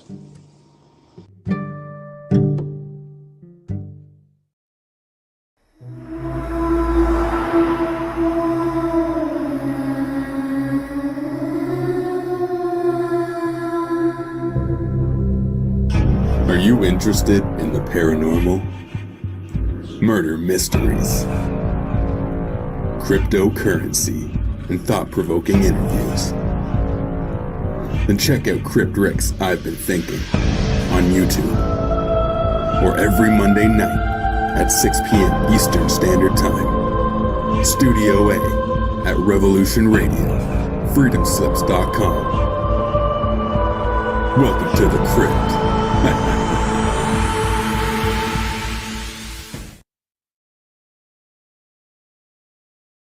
Revolution.radio and go up to the donation section. There's snail mail. Hey, it takes a while to get there, but it does get there, guys. Cryptocurrency, if that's your thing, there's Bitcoin, Bitcoin Cash, and Ethereum. And the way that I think is the simplest and the best way is through Patreon, where you can select an amount that you want to donate every month, and Patreon takes care of it. And that way, guys, through your generosity, your donations, you are ensuring that these shows continue to stay on the air, and Revolution Radio continues to be here every day for you guys. And it's an incredible thing. So thank you guys for everyone who is supporting. You guys keep us here every day. So thank you. And with that out of the way, like I was saying at the beginning, I'm super excited. I brought a panel of guests with me to discuss. If you guys do remember episode 1, I did have one of the people that are on the panel on that show, Greg Fernandez Jr., and we did talk about this case, the David Crowley case. And this is an interesting case. It is one of the few cases where I actually went and started looking at the evidence myself. I started looking at lab reports. I was looking at the police reports. I was looking at autopsy reports. At his David Crowley's journal. I was looking at everything, and it was one of the few cases where I walked out with more questions than I had going in. These things did not really clear anything up. They made it worse. I have more questions now than I had before. So it's a very interesting case. So I just want to go ahead and welcome everybody to the panel. We have Greg Fernandez Jr. Welcome, Greg. Hey there. How are you? I'm doing great. Thank you for being here. We have Sophia Allen, who has been on the show before. She was on my Saturday show. So welcome, Sophia. Hi. Hello. And then we have first time Catherine Michelle, who was one of the first people I actually video interviewed for my YouTube channel. She was the first person actually, and this was the case that we covered. It was a great show. So go to my YouTube channel, guys, and check out. It's the very first interview I did, so you can't miss it. Welcome, Catherine, to the show. Thanks, Rick. It's so great to have you here. And as I was saying, it's great that it landed on a holiday. That was not planned. I did not have any idea when I planned this that this was going to end up on a holiday, but it worked out. And I'm happy to have all of you here. Hopefully, I'm going to have Dan here. I'm keeping my eye open for him, Dan Henning, who I also asked to join us. So I will keep my eye open for him, guys. But anyways, Greg, I'm going to put you on the hot seat, guys, because I know there's a lot of people. I'm hoping most people that have been listening to my show kind of know the David Crowley case because we have talked about it, like I said. I've had you on, I've had Dan on, I've had Sophie on, and we have covered this case. But for people that maybe don't know the David Crowley case, can you give us a little bit of a foundation to work off of here and let people know who David Crowley was and kind of what happened, and then we'll go from there. Sure. So David Crowley, a former U.S. soldier who served this country. He was accused of a double murder and a suicide. The bodies were found, the bodies of him, his wife, and his daughter, 5-year-old daughter, by the way. All three are under 30 years old. Were found on January 17th, 2015. There were a lot of questions. David Crowley was working on a project called Gray State. There were a lot of fans, a lot of people that have been waiting for almost 3 years for this film or for something to happen with this project. And David Crowley's working on it. Everything looks good. And then all of a sudden, he ends up dead within 24 hours, if not earlier, within at least a maximum of 24 hours. David Crowley is accused of killing his wife, killing his daughter, and then killing himself. And the question that we've been asking is, well, what proves David Crowley did any of this? Right. Who else did they look at? What other evidence? But what solid evidence? You would need some solid evidence to say, okay, this is what happened. The police walked into that crime scene. They say within just looking at the crime scene, they were able to pretty much solve this whole case. That's what they're telling us. Who really thinks that is really accurate, that is true? And why would they jump to this conclusion that David Crowley did this? This guy was a filmmaker. Like I said, he was a soldier, served tours during some of the worst wars that we've ever seen, that this country has ever seen, at least in our lifetime here. He served in Iraq and in Afghanistan and saw some horrific things. Let's just put it like that. But the crime scene itself, what would you expect when you walk into a crime scene and you say, okay, well, this guy obviously killed his wife, killed his daughter, and killed himself. What would you expect to find? And that's what we've been looking for. And that's where I started. And I'm still asking that question. What could they have possibly found within 24 hours that they would think the public is not in any danger, and the guy who committed this crime, they have him. He's guilty, and he also happened to shoot himself with no suicide note. And then we can go on and on from there. But Right. hopefully Yeah. that jumbled answers it. Well, no, that's perfect. It does give, like I said, I wanted to kind of lay a foundation for people who might not know this case. And then hopefully after this, it will inspire people to look into this case. And as I was saying at the beginning, it was one of the very few cases where once you start diving into the evidence, I thought it was going to clear up a lot of my questions. And now I got more than I had before I looked at it.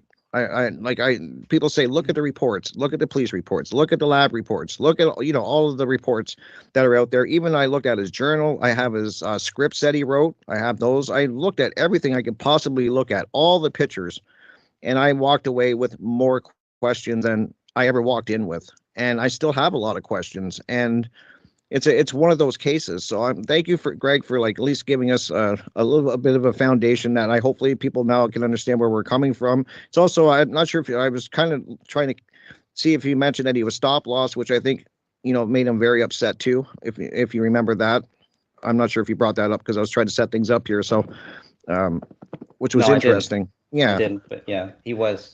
So he should have gotten out, I believe in 2008, he should have gotten out. Didn't get out until 2009. So I've had family that have also been stop loss in that same horrific war.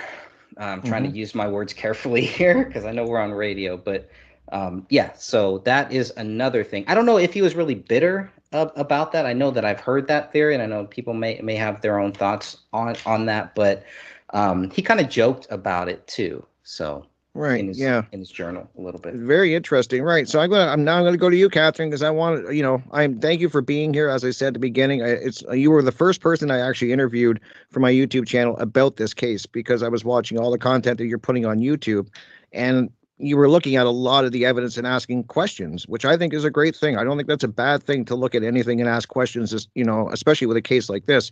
Why this case, Catherine? I still ask myself that same question. What is it about this case that just sucked me in so far? And I really think a lot of it is the fact that it is so clear to me through the evidence that was provided that this guy was a victim of murder. And instead of being touted as a victim, he is, accused of being the perpetrator. And it's infuriating. I mean, I spent a lot of time with our military. I was an EMT, so I did the majority of my EMT work on military bases across the United States. And so the military has a special place in my heart.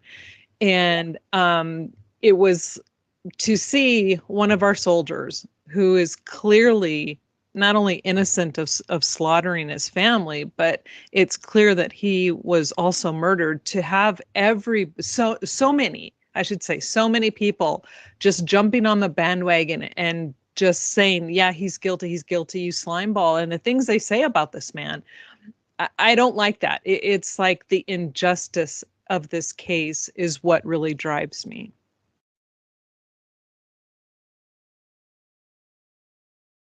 Thank you. That is awesome. Sorry, I got Dan here. So I'm trying to get Dan in here, guys. So okay. That is awesome. It's one of those cases that really, when you dive into it, as I was saying, I can't say it any simpler. I have more questions, and then when you start looking at the evidence, they keep piling up the questions, and then and I know you've really dove into this case. You've looked at everything. I mean, you're really diving in and looking at the evidence, and you're going by what is in the files. You're going by the evidence that is out there for everybody to look at. Greg makes sure that he provides that on his website, so you can go to thegraystage.com, and everything is there, guys, that you can look through it and come to the conclusion, by what you read and what you see. He makes it very simple to get all of that information to you. And so I just want to go to you now, Sophia, because I do know that you've done a lot of investigating on this case too. You've been on Greg's podcast. You've been doing work with Catherine for her YouTube channel. You guys are doing a lot of content there, looking at different aspects of this case. So I'll ask you the same question. What drew you to this case? Like, why this case? When I watched the documentary, I couldn't shake the feeling that I was lied to. that I was gaslighted into trying to believe that David Crowley was guilty of this horrific crime. And so when I started looking at the group and reading the posts that were in the group and the documents and everything, I wasn't seeing where he was guilty. I was seeing the accusations, but there was no proof of his guilt. And then the more information that I would send off and receive with the FOIA requests, thinking, okay, this is going to give me my answers now. There was just more questions. Yes, we would get a couple of answers, but we would get like 100 more questions in regards to this case. And none of it pointed to David's guilt. If anything, it cleared him of this crime. And so that is why I've stuck with this case for so long. You know, I'm still even fighting to this day to get more information. You know, it's just all the craziness connected to this case with, Right. I mean, between the city attorney and, Yeah. you know, people fighting us over this. It's like they're so bound and determined to say that he's a horrible person, but they don't show the proof. Right, right. Yeah, and I remember I had you on my Saturday show. That was a while ago. We were talking about that documentary that was on Netflix, and then it was on Discovery Plus. And I found it on BitChute. I haven't found it anywhere else. It's kind of like that's the last place I found it, where it still is. So if you do want to check it out, A Gray State, guys, you can see that documentary at BitChute, and it's still there because I just looked at it recently. Definitely an interesting when you look at that. And I know that, Sophia, like you were saying, that's what really got you really diving into this case, was when you kind of saw what they were doing there. So very cool. And I'm happy that we got Dan Hennon here. Thank you, Dan, for joining us. I'm so glad that you can make it. Welcome. I've had you on the show before, but this is definitely the first time having a panel of all of you that are doing so much research into this case all here at once. It worked out perfect because of the holiday. Welcome to the show. Thank you. Thank you, Crip Rick. This is good. Yeah, a lot. I was going to actually start off with you, but we kind of had to go to Greg, and because you were the first person that done the Facebook group, Justice for David Crowley and Family, the Facebook group, and so I was asking everybody on the panel, so I'm going to ask you this question too. What drew you to this case, and can you maybe talk a little bit about who David Crowley was and all the things that fall under that? I was notified of the case from a friend of mine who sent an email link just to say, look, you may want to check into this case. It doesn't sound right. It sounds strange. And Greg and I were both working on in the Philip Marshall case, which is very similar, where a father and two teenage children each had a gunshot wound to the head along with the family dog in a reason to silence this 9/11 author in California. So this came up right on the heels of that, and I got a message that just says this time they skipped the dog. The dog was living, but everything else sounds exactly the same. So that got me into it as far as looking at it. I did not know David Crowley. I lived in Minnesota. I still do. I was not aware of the Gray State project. Did not know David Crowley. Was not aware of the project that he was even working on. But because I lived before where I currently live now, I lived about a 5-minute walk from the David Crowley home. Same neighborhood.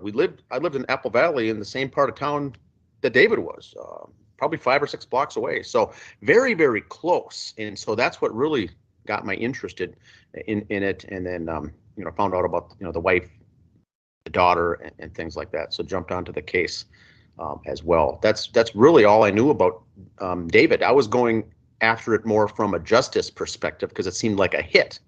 It had all the hallmarks of a hit, an assassination to wipe someone out in a family. It was quickly covered up by the news, the press, and the police department, and everything was all kind of shut down. And so that's what raised my antenna, so to say, to look into this a little further.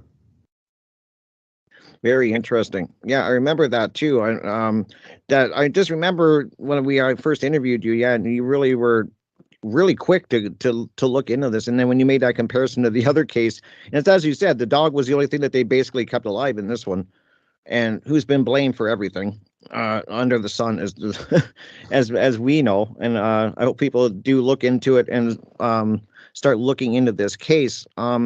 Greg, what is some of the evidence? I know that you've even done a few just 3-minute videos where you've kind of just asked questions. And what are some of the questions that lead you to believe that it is not what they're saying, what they report? Like, what is the evidence that you're looking for? What is it? What is lacking?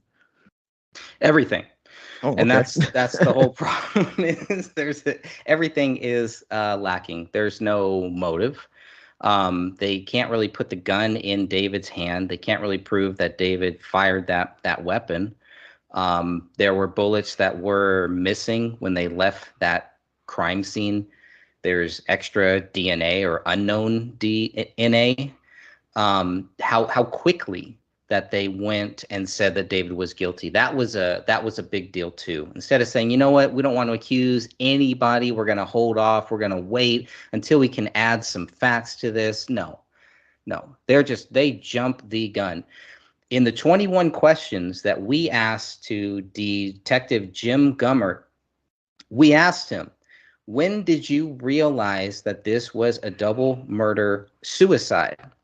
And he says, by looking at the crime scene. You're going to tell me anyone who has looked at the crime scene photos, the crime scene video, who has looked at the crime scene documents, that anyone is walking through that house and says, oh yeah, this is clearly a double murder suicide, when they can't even identify the freaking bodies yet. They haven't done any of the work necessary. Everything was just way too staged. And they jumped the gun on so many different things when they did not need to. There was no reason to. There's no reason to rush with this. I mean, we're talking about a child that was brutally killed. Killed. Not just shot in the back of the head or shot in the head, brutal. The crime scene was a brutal crime scene, and it is a mess. You have 3 different writings in 3 separate areas of this house, one that is in blood, and they're just going to say, yeah, he did all of this stuff. They jumped the gun way too fast, and that really was the first thing that kind of stood out to me. And we kept asking the same question. Okay, what do you have? Well, we can't talk about it until the case is closed. Then they close the case, and then they don't want to talk to us. So that was another thing too. Right. Yeah. Very, very. Yeah. I hear what you're saying, and I like the fact that you do those little videos like where you just ask these questions, and then you're just ask the question. Give me the evidence that proves that he did what they say that he did. And so far, you've said that nobody's been able to actually show you that evidence, which is very interesting. It's very simple, like you say. It's a 3-minute video. Yeah. And you're just asking these simple questions, and it gets really. When you start diving into this case, like I was saying, you just get all of these questions, and you just keep getting them, and they keep piling up, and then you got to kind of like wade through everything, because there's a lot of information that has finally come out. I know at the beginning it was kind of hard to get information that was going on in this case, and they're kind of not releasing stuff, and so it's been over these 8 years, because it has been almost like 8 years, which is incredible that all of you have been really diving into this case. And so and now I'd like to ask you, Catherine, what is some of the evidence that you're like, what is bothering you about this case? Like, what the evidence that you're looking at is leading you to believe that it didn't happen the way they say it did? Oh, there's so much. There's so much. Well, what very first caught my attention were the autopsy reports. But then after that, looking at the photos, it's the complete lack of high velocity blood spatter within the home. There's none, 0 to be found. But recently, we've all read these reports over and over and over. I don't know how many times I've read the autopsy reports. Well, it wasn't until recently it dawned on me what David's autopsy report stated. And it was talking about the state and stage maybe of decomposition. And David's report states marked autolysis. and it emphasized the word marked. Now, in medical terms, that means that it's like advanced, it's noticeable. So then when I saw that, finally saw that after all these years, it like a bell went off in my head finally. And then I'm like, okay, well, let me go look at Kamel's and Ranya's. And both of their reports just state autolysis. The same medical examiner did Kamel's, who did did Kamel and David. So when they wrote marked autolysis on David's, they knew when they wrote that David's decomp is more advanced than Kamel's. So the moment I saw that and I realized that, I'm like, wait a minute, he died first. This is according to what they've given us. The evidence and the autopsy reports tell you, this was huge, absolutely huge. And the fact that they have this, they know this, and yet they're still allowing everybody to say David killed his family, it's atrocious. I'm like, decomp only goes one way. There's no jumping around. But what they want you to believe is that David killed his wife and daughter, then kind of sat around for a bit, did whatever it is he did, did all this crazy stuff within the house, and then decided to kill himself.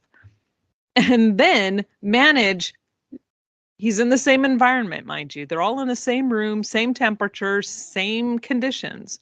But yet he now manages to jump ahead in the decomposition process. This is what they want you to believe. Decomp doesn't work that way. What the decomp is telling you is that since he has marked autolysis, his was a little bit farther along. His decomposition was further down, not by much, but it was still enough that they wrote this in the reports.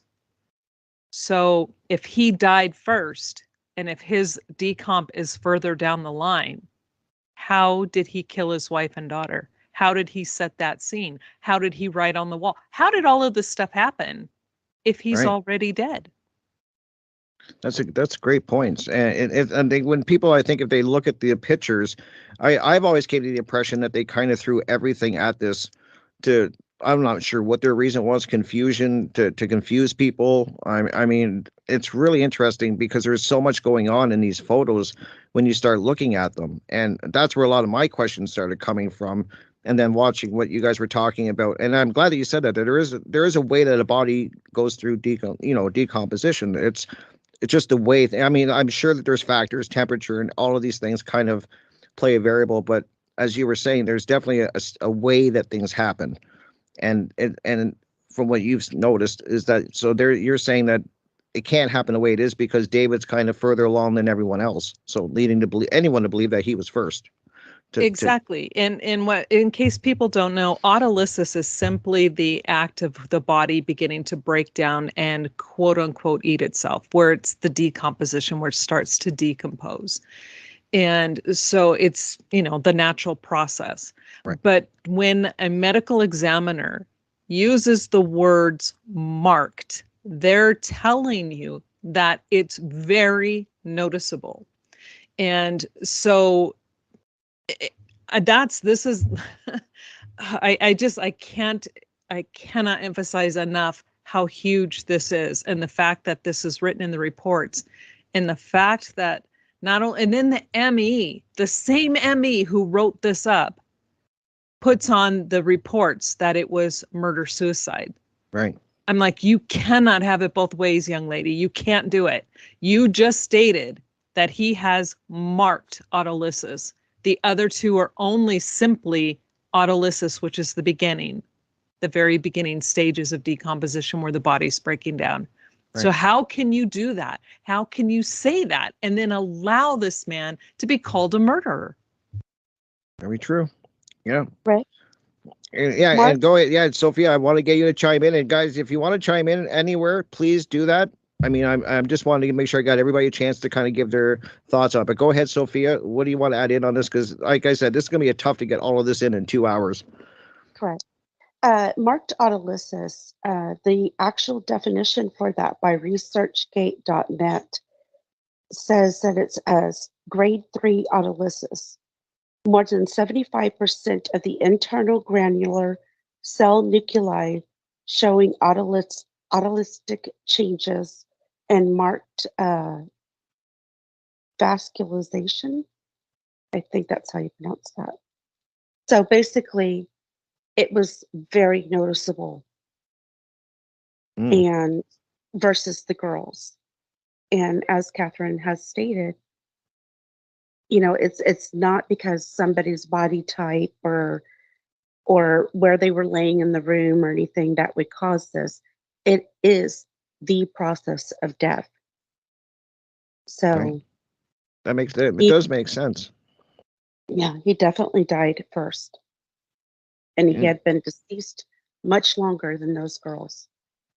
Interesting. Yeah. And I remember you, Catherine, too, talking about how you can tell, if you read the reports, that when they were doing the autopsies, they were actually able to take like slices. And I'm not a medical person, so I'm probably going to butcher the terminology, but from what I can understand, that you can't do that if decomposition is so far along, you kind of liquefy in the inside. But they were able to actually take samples and slices and look at things, which is strange if he's dead as long as they say he was. Exactly. And, you know, when you're reading the police reports, everybody's like, they were in advanced stage of decomp. They were advanced. It was advanced. No, advanced means, yes, liquefaction already has begun. There are no organs left and they start to bloat and everything is just, you know, everything goes away. But they were able to go in, remove all these organs, take samples, and you take them and you put them on slides and you save them for later, able to look at these slides under a microscope. That's not advanced. They were all early to moderate. And again, that's another huge thing. They weren't laying there for 3 and 4 weeks. 3 and 4 weeks down the road, you're going to be getting to the point where the internal organs are liquid. You can't slice a liquid. It just doesn't work. Right. That it says a lot, and that's what kind of draws me to a lot of my questions, is that because like you were saying, there's a process that the bodies go through when you die, when you pass away, and there's the stages that go, and I want to get into that in the second hour because I do know that you've interviewed a woman who is a coroner and knows these things, and that was really interesting because now you're getting information from somebody who does this for a living and has done this. So it really clarifies a lot there. And that's what kind of really made sense to me, is that she kind of explained how things just happen. And it happens the same way every time. Yes, things vary, temperature, like I was saying earlier, but generally things go the same way. And then when certain things are missing, it's a big red flag if that process is interrupted. Yep. So, and they were all in the same room, all in the same conditions. Wow. Interesting. Yeah. And the evidence too, I want to get into that with all you guys, because that is I want to ask you, Dan, because the evidence, I know that you guys ask a lot of questions. What are your, you've actually spoke with some of the police from Apple Valley and the detectives, and you've done a lot on this case. What are your thoughts on how they handled the case, in the evidence gathering? I got a lot of questions about the evidence for sure, especially why they didn't test certain things. I just want to get your thoughts on that. Well, I think overall it was very rushed, like Greg said. Things were brought to a completion and a conclusion very fast. The thing that got me was when they made a press release announcement to the city of Apple Valley saying the public is not in danger. David was the killer. In other words, they went over and above to not only say that David did this, but to remind the general public that there's no killers at large. The public is safe. And so once they said that, that was a thing for me that really, I know people there. I used to live there. You're telling me the public is safe? That's a CYA statement for the police to cover their ass. You want to say that to make sure that no one's in fear that the murderers and the killers are out there. Now, we know for a fact that they are. And so the police department and the Apple Valley Police Department can't backtrack that. They can't walk that back. They've already said that. The toothpaste is out of the tube. Now they can't go back and say, you know what, we'll reopen this. They've already cemented the fact that the citizens are not at large. Now, what if more or additional murders happened along the way, and it ties it back to the same killers? You know, they backed themselves into the corner, painted themselves into the corner, and that's when I saw that things was really goofy that way. But once again, I was thinking that this was a government sanctioned hit, a deep state assassination, because that's what goes along with something like that. Is the police are the first to be covered up, and they're going down a certain bullet point list. They're talking the same things. They're doing the same. Everyone's walking lockstep with the same narrative, and that's what I saw here. David did it. David is bad. David used drugs. David was anti-government. David had a lot of firearms. He was using hallucinogens. We heard the same thing. So the average person on the street, the general gullible public, thinks, oh, well, sounds good. He did it. Let's flip the channel to something else on the news. Obviously, he did it. Well, you look at it, and he didn't. And so that's when we started getting into some of the interviews. Now, Catherine was very good on the medical side. She was able to get coroners on the show for interviews, get some autopsy experts in there on the medical side. I don't have a medical background. That area doesn't interest me too much, and that's why we've got a panel like this to have people do their things. What I was mainly into was my background is accounting and business and finance, and so I looked into this $50,000 withdrawal. I looked into the banking. I looked into the monthly statements of the family, and I saw that they were not having any hardships. They were not financially strapped. I think David, over the course of 6 months, had a bad check or two. I think they bounced a check, perhaps. They were struggling to some extent, but they made their monthly bills. They paid their credit card. Their money was coming in as far as the income from her job and David's side jobs. They were doing just fine financially. They were a young, struggling financially, I would say, probably, but they were very prudent in their purchases. You can tell all the way along the line, looking at each of the statements, they were transferring money from one account into the next to pay the mortgage. Everything was normal. There was no alarm bells going off. The $50,000 withdrawal that was right there on the bank statement was something that jumped out to me. And that was not just the fact that it was a withdrawal, but it was at a branch location, and it was in the form of cash, which should have been setting off red lights for IRS filings and things like that, because anything over $10,000, you've got to create a statement, file it to make sure that everything's on the up and up, because that's how they combat money laundering and things like that. So that was never looked into. The detectives on the case should also be looking into those things. Never was anything even mentioned. Never was it mentioned to look into it that was a POS account, a payable, or a POD account, a payable on death. And it was in Dan Sr.'s name. And he admitted that he was out of the country in the month of October 2014. So who made the withdrawal? Well, we saw the slip. It signed Daniel Crowley. It's probably the son. I'm guessing it's the son. It took place in a Minnesota-based bank, not in Germany. So we already have fraud that they never looked into. So those are the things that we looked into. The other thing, the big thing that I had, was the contract dispute. Was there a contract or not with the Mikes? Michael Entertainment Group, or MEG, the two owners there was two guys by the name of Mike Biggio and Mike McDonald, I think are the names. They were the two owners. Everyone said there was no contract. There's no $30 million deal. There was no deal. There was no contract. There was nothing. All of it fell apart. Well, what's the best way to get to the source is to contact the Mikes. Everyone's saying nothing happened. Even the father, David Crowley's own father, said there was no deal. He had to walk away from it. It all fell through. He was facing financial hardship. Well, that struck me as odd, because none of that seemed true. And the more I started looking at David Crowley's father, everything he said in text, his phone calls and texts and things, were lies. They didn't make up. Nothing was supported by facts. So I reached out to Mike Biggio, the president of MEG. Did an interview with him on the record. Says, did you have a contract? Yes, we had a contract. Did he ever call and back out? No. Did you ever tell him he was fired? Did you cancel him? Did you say you're out? No.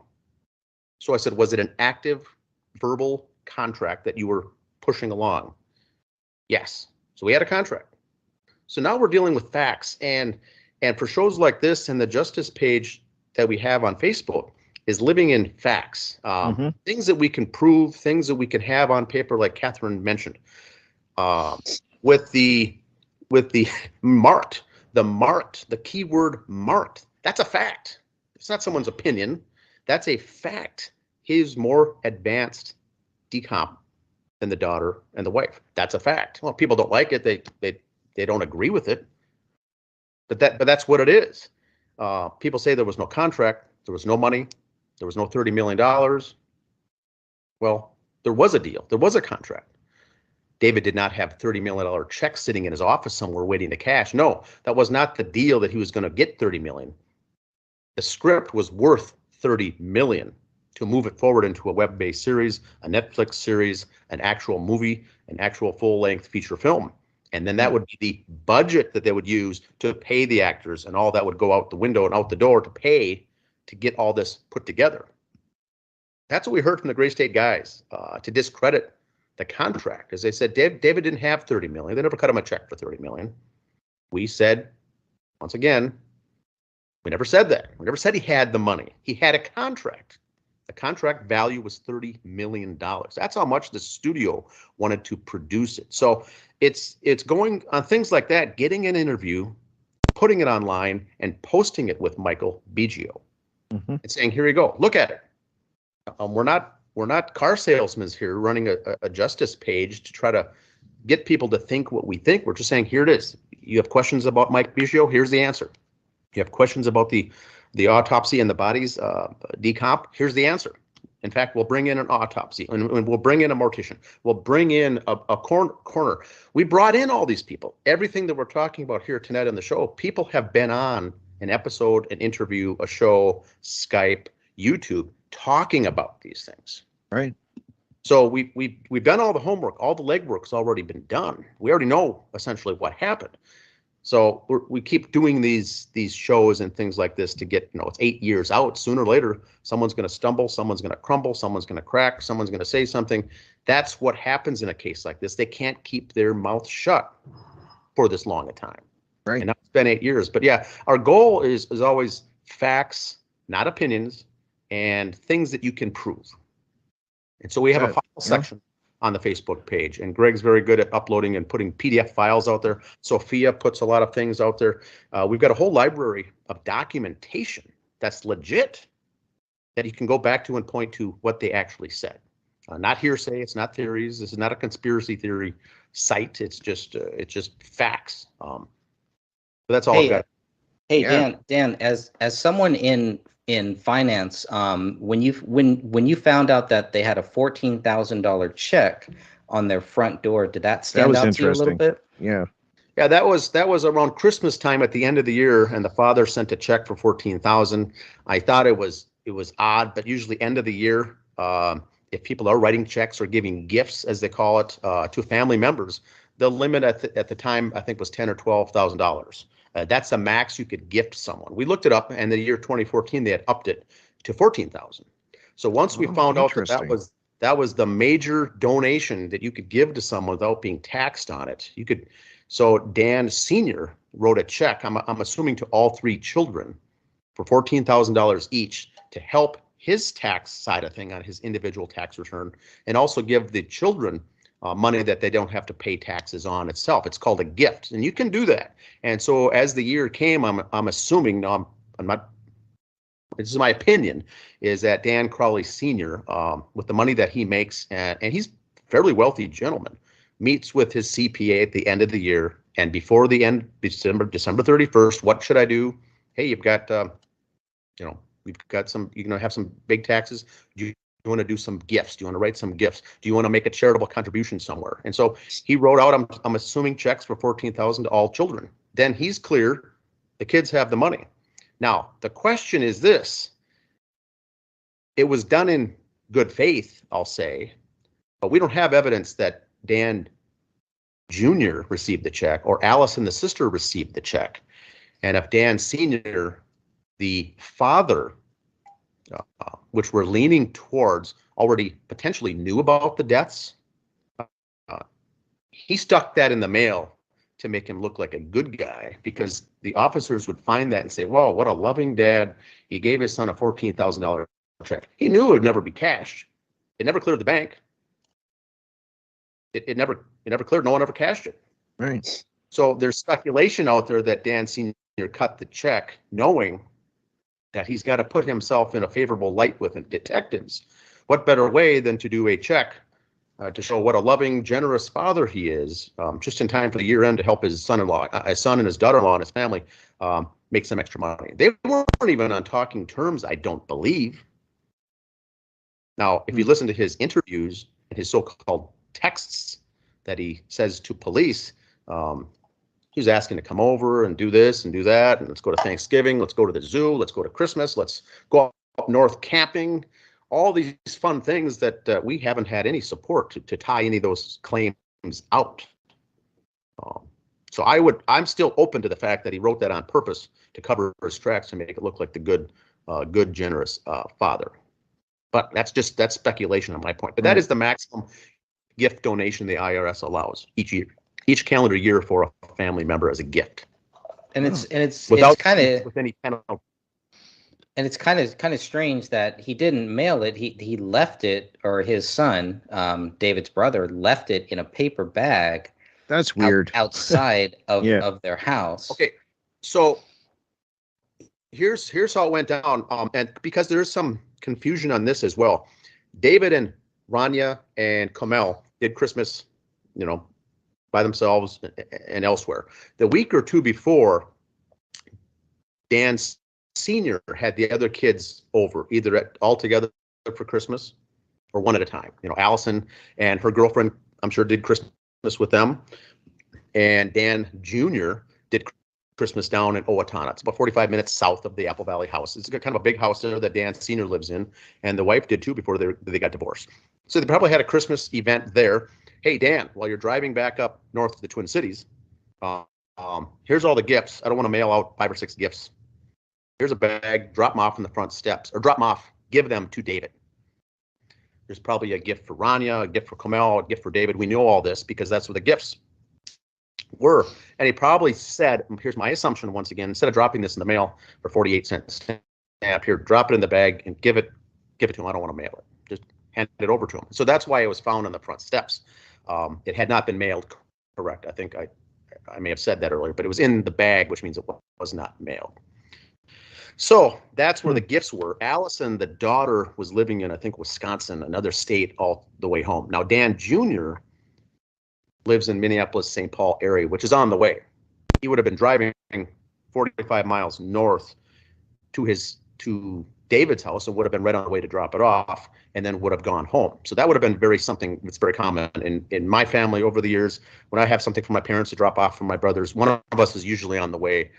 My mom will hand me a bag of things and say, here, drop these off next time you're driving past. That's and maybe that's a Minnesota thing, I don't know, but it's very common to drop off things. I don't want to mail it. I don't want to FedEx it. Next time you see him, drop it off. And so I think the assumption was, everything being in a perfect world, of course, is Dan, go to the house on the way there, drop them off, open them, sit around the living room together and open the gifts all at the same time, having a big fun thing. Well, what we know is that Dan Jr. did not drop him off on the way home. He went home. Then he sat and twiddled his thumbs a couple of days, didn't know what to do, and then drove down to deliver them. And then, I don't want to do this, so he turned around, went home. And this, is everyone familiar with this tale here? Yes, I am. Remember, he made an attempt to drop it off. And then he turned around, and another day he came back and sat down and says, you know what, I'll drop it off on this day. And he dropped him off. And then he says, I'm not going to knock on the door or ring the doorbell. I'm just going to leave it out front because I don't want to bother the family. I'll leave it on the front stoop. Well, that's very odd. Yeah. Because we know that they were already on bad terms. They weren't even talking to each other. So the fact that he didn't drop it off the first time is pretty noticeable. I would have mentioned that if I was a detective. I would have looked into that. Why didn't you drop it off? Now you're back way down to Apple Valley, another 15 miles out of your way to drop it off when you could have just done it the first time. And then he stops and reconsiders, and I don't want to do it. I don't feel comfortable, so I'll go back home a few days later. Then he changes his mind and says, well, you know what? I am going to make the trip down there 15 miles again, drop it off, but I don't want to confront anybody. He didn't use that word. He says, I didn't want to bother the family. So I just left him on the front stoop. So that's how the whole bag of gifts were set on the front stoops the whole time. Dan was acting very strange on this whole thing. We know from our investigation that they were not on talking terms. That's why he didn't want to confront. He did not want to have a confrontation. Last time we heard about David after some email that came on, I think, Homel's birthday that left David crying, she said, of the words that Dan Jr. said that were so hurtful to David. So they weren't even close to being on speaking terms. And so that's why I think that's why Dan wanted to make himself out to be the good guy too, to, hey, I'm going to drive over, drop off the gifts for the kids because I'm the great uncle here. I'm the great brother. No, they were on very bad, nasty terms. And this all ties into means, motive, and opportunity, which you need. You need all three for a crime. Can't have two, can't have one. And so back to Apple Valley Police, what's the motive for David to kill his family? Well, we don't know. We don't think there is one. You have to have a motive. Yeah. You can't check it off and say, I guess we'll skip it this time. And the police couldn't find a motive out the window. Yeah, the police couldn't even find a motive. All three things. Yeah. Before you can close a case. You have to have all three. That's Detective 101 class. None of us here are detectives, but we know that. They threw that out the window and says it must have been some hallucinogens he was on it. It must have been something. Well, it can't be must. It can't be must have. It can't be must have been. In a criminal case, you have to say, here's the evidence. Here's the motive. Here's the opportunity. Here's the means. Those three. Very, very simple. And James Gummert knows that. Chief Rights Geigel knows that. I mean, these guys know that you need three things. To go. It's very interesting. It's very interesting that they never. So that's found a motive. They just can't. They can't. And they came out and said we don't have a motive. We don't think there is one. They don't have one. And then that's why I want to ask you about PTSD. Yeah, I was going to ask Sophia about that because I know you've looked at the journals, Sophia, and well, all of yous have actually, but I want to kind of let Sophia give her thoughts because you've definitely, and I've looked into the journals too, and a lot of people say that he was on this decline and that he was going crazy kind of and losing grip kind of over time. What are your thoughts? Because you've looked into these journals, and I just want to get actually anybody's thoughts on this one. What the journals reveal to you, Sophia? The journals actually reveal a lot more than what I had expected. Me too. I was expecting the official narrative. I was expecting it to jive with that. And that's not what I got. Yes, it did show that in the summer, he was experimenting with mushrooms like once or twice. And then after that, he had stopped using them. Mm-hmm. It showed that he was smoking weed quite a bit in the summer, but it tapered off by the fall. And it had showed that he had drank beer and stuff like that. I think he was self-medicating a little bit, nerves, anxiety, but by the fall, that had all tapered off. And he even wrote in his journal he didn't like the effects that the mushrooms did. He didn't like the effects of beer. He didn't like the effects of weed or too much weed. And so he was working through all of this. And to me, it showed somebody who was actually working on himself. He was trying to get through some things. The PTSD that people point out, is mainly from his stop loss in the military. Mm-hmm. And he discusses that and goes through it. He also discusses how he was unhappy with how his family was around him and his family. And it's a very interesting document to go through.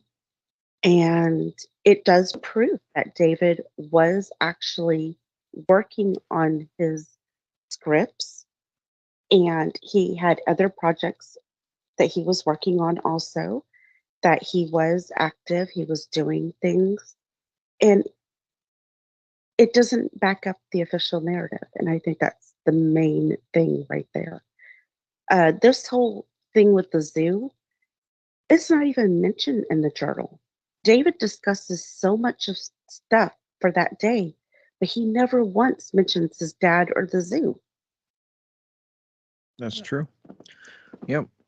The journal was really interesting to me because it gives you and what the problem with the journal is that you're looking at little clips like little slides of somebody's life, so you can't you can only get so much information from it. And a lot of people say he said some horrible things about his daughter in his journal, and that is true. I mean, he said a few nasty things, but I mean, he would also, if you keep reading, he was actually really aware of that and working through that. He was just, putting his feelings down at the time, and probably, never expecting it to ever get out in public like it is now. These were very personal thoughts. So I like the way that you said that he was working through things. And that's what I saw in the journal, is that it was somebody that was really working through things, and near the, as it went on, he was definitely making progress. Can I add also, for those people who were saying that he said horrible stuff about his daughter, it was like once or twice. Right. I don't think it was that bad. Yeah, if anybody has ever been around a very active 4-year-old or 5-year-old, you're going to say and think some pretty horrible things. I know my mom did. Well, there were people that were telling us he was saying these terrible, terrible things. Then once I read them, like it wasn't as bad as people were trying to make it sound like. Right. And you could totally tell they were digging, they were fishing for anything, because they were desperate. They needed David Crowley to be guilty, and that was never going to happen. So all that they could do is go after him, make him seem like he was a bad father. He didn't care about his wife. He didn't care about his fans. He didn't care about anything. That's what they tried to tell everybody. And unfortunately, some people have fallen for it, but I don't believe that many people have. I still think that many people are like, look, I don't care what you say. This guy did not do this, and you guys have not shown us any evidence, any facts that he did it. Right. Period. No, good point. Good point. Yeah, I should have said that. It wasn't through it was constant through the journal. He did just a couple passing comments, but I never really focused on that. I kind of I was more interested in how he was making his way through the journal and making progress. And so that's great that you brought that up.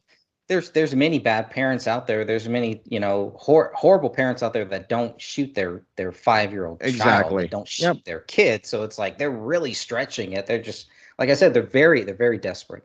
Exactly right. Well, there we go, guys. First hour down. Please join me. We will be back in about 4 minutes. We are here with Greg Fernandez Jr., Dan Henning, Sophia Allen, and Catherine Michelle. We are talking about the David Crowley case, a gray state.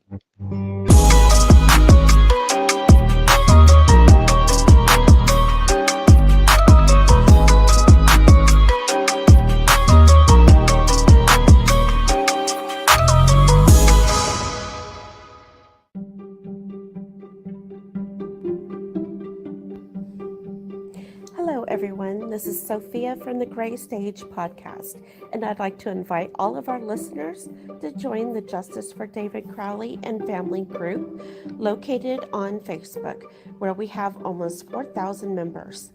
In this group, we welcome discussions regarding the case and have all of the documents located in the files section for everyone to review. If you like, you're welcome to visit Greg Fernandez Jr.'s website called The Gray Stage. It's located at thegraystagewordpress.com. You can find his book and all the official documents for this case at his website. Lastly, I'd like to introduce you to Catherine Michelle, who's a part of this podcast.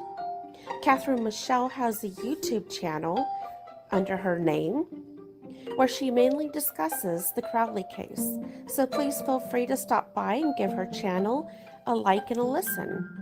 Until our next podcast, keep seeking the truth and justice for David Crowley and his family.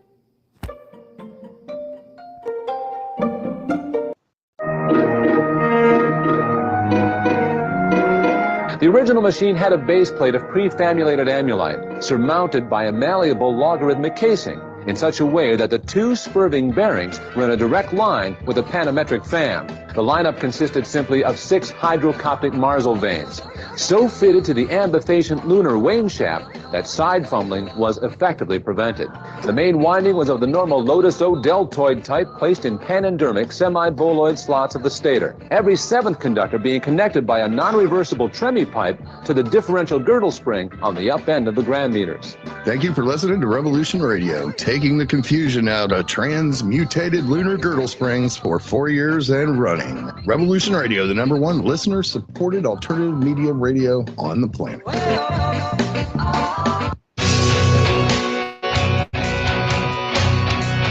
All right, thanks for listening while we take that short break here at Revolution Radio, freedomslips.com. And now we're going to get back to your host.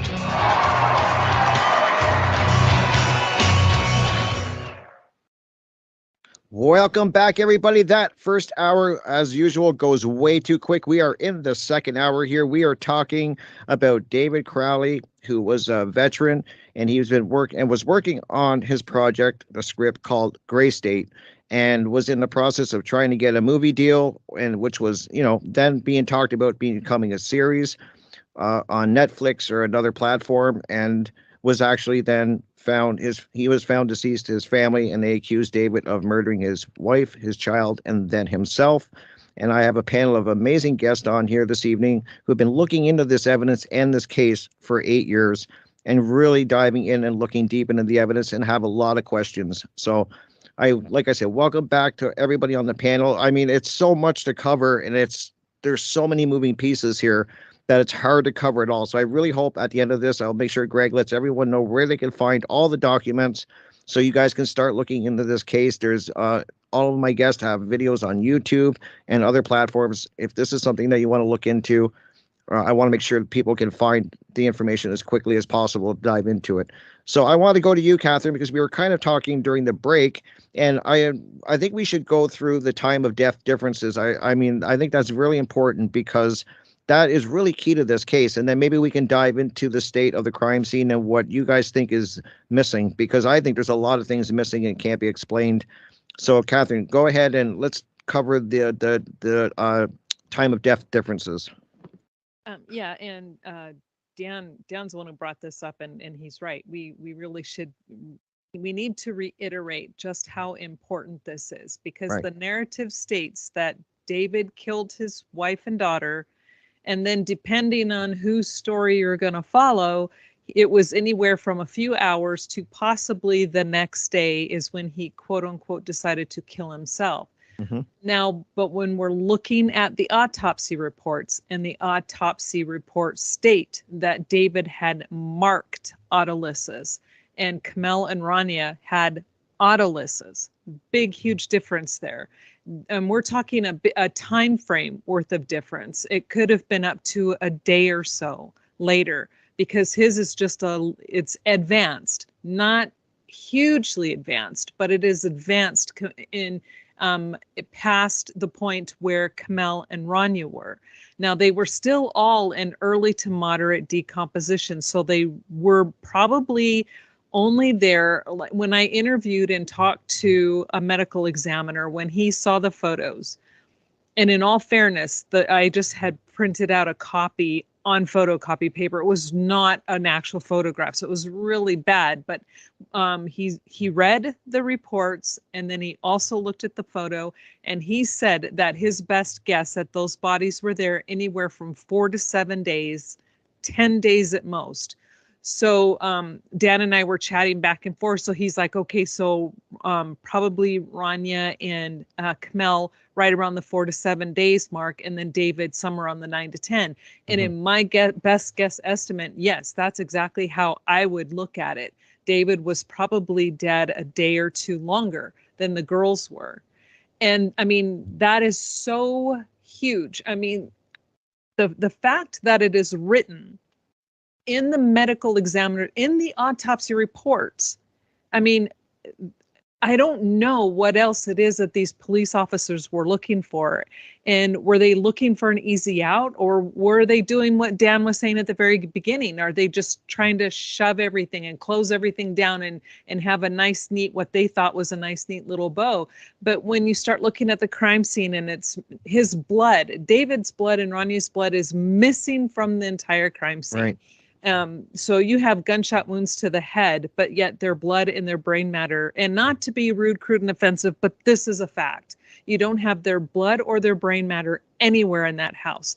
Kamel was shot twice in the head. That they have evidence of 2 entrance or exit wounds, but there are 3 bullets with her blood and DNA, and yet there's no high velocity, 0 high velocity blood spatter, 4 gunshot wounds to 3 heads, and no high velocity blood spatter. That's big. It's huge. It's beyond huge. So we have David's blood is missing, Rania's blood is missing, but yet their bodies are in the house. We have David, whose autopsy states that it is marked. And again, I'm stressing that because in the medical field, when you put that down, you were stressing a difference. She is showing a difference between the bodies. And it's like, you have all of this, and you don't have a bullet that killed David. And it's like, Rania, I think I first learned about it, I believe it was from Dan one time in one of his videos when he was doing videos at the beginning, where he was talking about Rania's arm is completely it was taken from the socket. Yep. That takes a lot of strength. That's not something a dog is going to be able to do with just 4 to 7 days worth of decomposition. Right. That everything is still really tight. Those ligaments and everything, they're a strong, fibrous. You can't just pop it out. Mm-hmm. And then to have a fractured rib as well. I was going to ask that. Yep. So yeah, she has a Nobody could fractured- explain that one. No one could explain that one. And they didn't even attempt it. And that, to me, I find shocking from the medical examiners. You have 3 medical examiners and or pathologists who were looking at Rania's. All 3 of them signed her autopsy report, and not one of them questioned that. Now, Catherine, 1.2 is a private investigator that was hired, Kenneth May. He did specifically say, that was a head scratcher for me. I didn't get that whole arm missing the rib, and that's when I kind of pushed him to take it to the next level. Well, what's the next steps as an investigator that you do? Well, I just thought it was strange. I mean, that's you can't have that. It's not an acceptable answer. Now, the police detectives as well, that's not acceptable. The arm is missing, the broken rib. What happened? Well, we don't know. We just thought it was strange, or the dog did it all. Well, that's not you doing your job. Those are huge things. Now, what you said earlier with the day's comp, I want to get at for the general public is that the crime scene is multiple days. These are different murders on different days, and we don't even know where the secondary crime scene is. It's not the living room. Correct. It's not the main crime scene. It's a scene. But Kenneth Maines also did not know the difference between medium blood spatter, medium velocity, and high velocity. I made sure he understood it. A gunshot, a 40 caliber Springfield handgun, is a gunshot. That's high velocity, not medium, not even close to medium. Completely different. You're going to have spray on the ceilings, on both sides of the wall, the floor, everywhere. Beating someone, torture, that's medium velocity. That's what I tried to get him to understand. Everyone in that room, all the blood there, not everyone in the room, but technically the blood that was there was medium, meaning someone was beaten, someone was tortured, right? Sure. Not a gun, not velocity. So where were they shot? Where were they killed? We know something happened in the living room on 1051 Ramsdale Drive, because there was random blood there. Nothing that you would see in a triple homicide. You'd have massive blood, brain matter. You're talking everything. So where were these people killed and when? Was it in the house? Was it in the basement? Was people coming out and in? It's I think we've been asking the whole time for 8 years. The rear slider left ajar. Were the killers coming and re-entering into that house? I don't know. I don't think they would have gone through the back door. I think they would have come in and out of the garage without anyone even knowing it. I can't believe neighbors would have seen other cars in the driveway. So if they had David in his car and had access to his car and had the family, held hostage, so to say, we don't think there was multiple activity from killers coming in and out of that house. Right. But they were either there multiple days or there on multiple instances on separate days. We already know David didn't do this. So when did the killers come and go? When did they drag the bodies? When did they bring the bodies in? Where were they killed is questions that we've been asking for 8 years. They weren't killed in the living room. That's where the bodies resulted. That's where they were found laying. And there was a bunch of blood there. And they were killed on different dates. These are not hours away. These are days before David was killed laying there. Maybe he was in the basement for all this time. And before they left, dropped him off upstairs, and then they took off. Yeah. That's the questions that we're asking. Yep, and possibly in a different location. And like you stated, the back door was ajar. And when you're reading the reports and when they're interviewing neighbors and stuff, people did see the back door in different stages of being open and or closed. So we don't know. Is that the method by which they were coming in and out? We don't know. And like you stated, the living room only has medium velocity and low and or passive blood drops. Yeah. That's it. There is zero. Now, when I interviewed Sarah, she works in the mortuary field, has her entire life. So she is very well aware. She goes to death scenes, she picks up bodies, they embalm people. She's fully aware of how a body reacts and what it looks like. And she actually shared with me, a photo of someone else that she was in a patient, or I don't know what you want to call it, client, a person that she had to go and pick up. And this person's gunshot wound to their head with a .40 cal with a very similar gun to what David had. And the damage that bullet did there, and this was her thing too. Everybody who knows anything about blood spatter, right away, you're like, where's the high velocity? Where's the brain matter? Where are the bone fragments, the small bone fragments that should be everywhere? And she's saying the same thing. She goes, here's what this looks like. She goes, I don't see this at the crime scene. And I go, no, it's nowhere. But yet we have passive blood drops in the kitchen, which generally means that comes from the perpetrator. Not, maybe not 100% of the time, but it generally will mean that the person probably injured themselves. So those passive drops, as they're leading toward the sink, you have it on the floor, on the dishwasher because it was open, and then the sink is not too far from there. But yet none of this, not one of these instances, caught the attention of the police officers. That's so true. And that's the thing too, Catherine, and that really gets me is the stuff that wasn't tested even. We've talked about, I hope people do look into the photos and that, because then they'll kind of get in a picture of what we're talking about. But the big blood stain on the recliner, that, it's a fair amount of blood. Yep. That was never tested. And there was a lot of things that's just always bothered me about the case. And there's a few things that you guys know, the things that were not tested.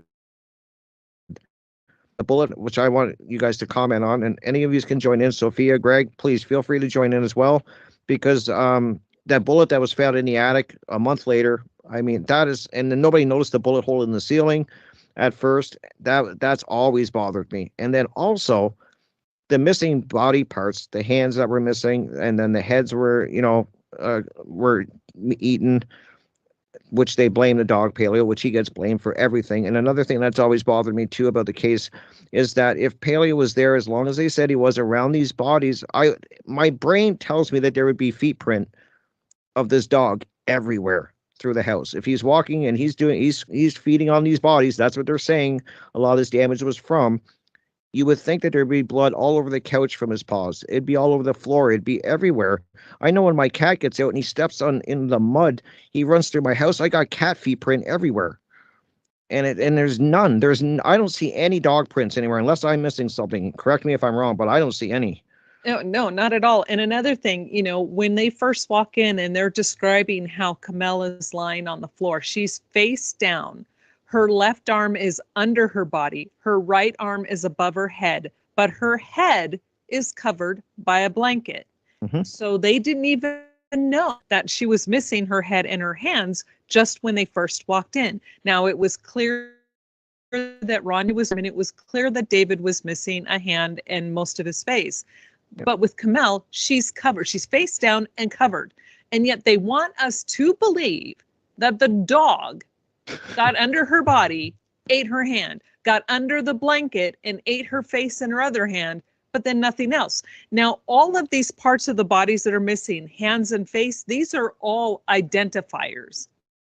Thing that could identify these bodies has been taken away.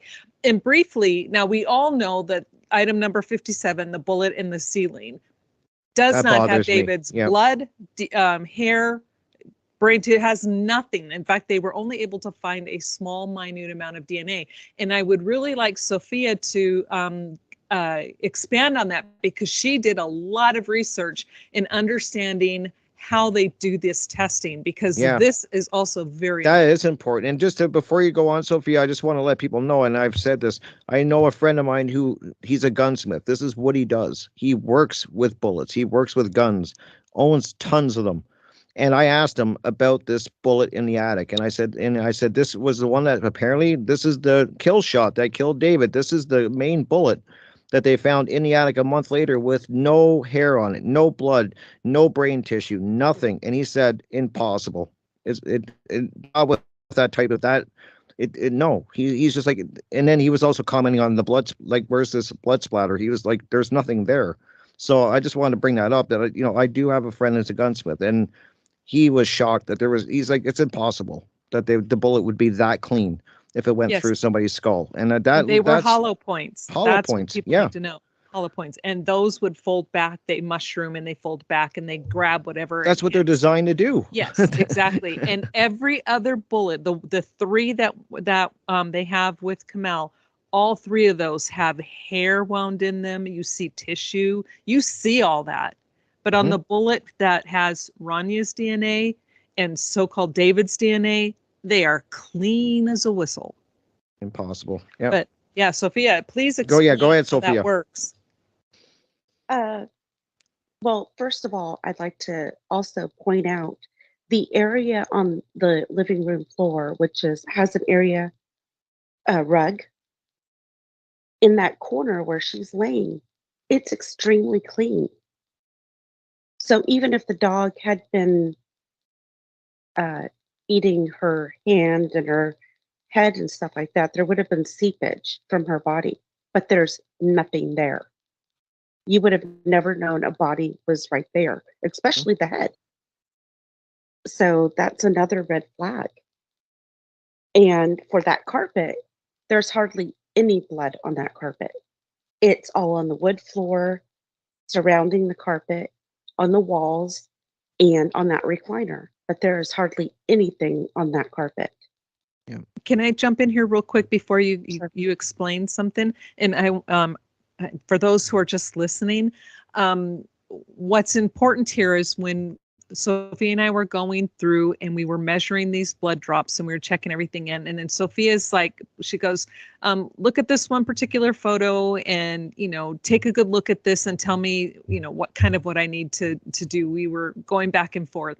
And so she's like, zoom in, because she was having me double check. So I'm zooming in and I'm looking. And what caught my eye on this particular photo is the blood drops. There are a few blood drops underneath where the rug begins to hang over, where the fibers of the rug are kind of hanging over. It's almost, think of like a short shag.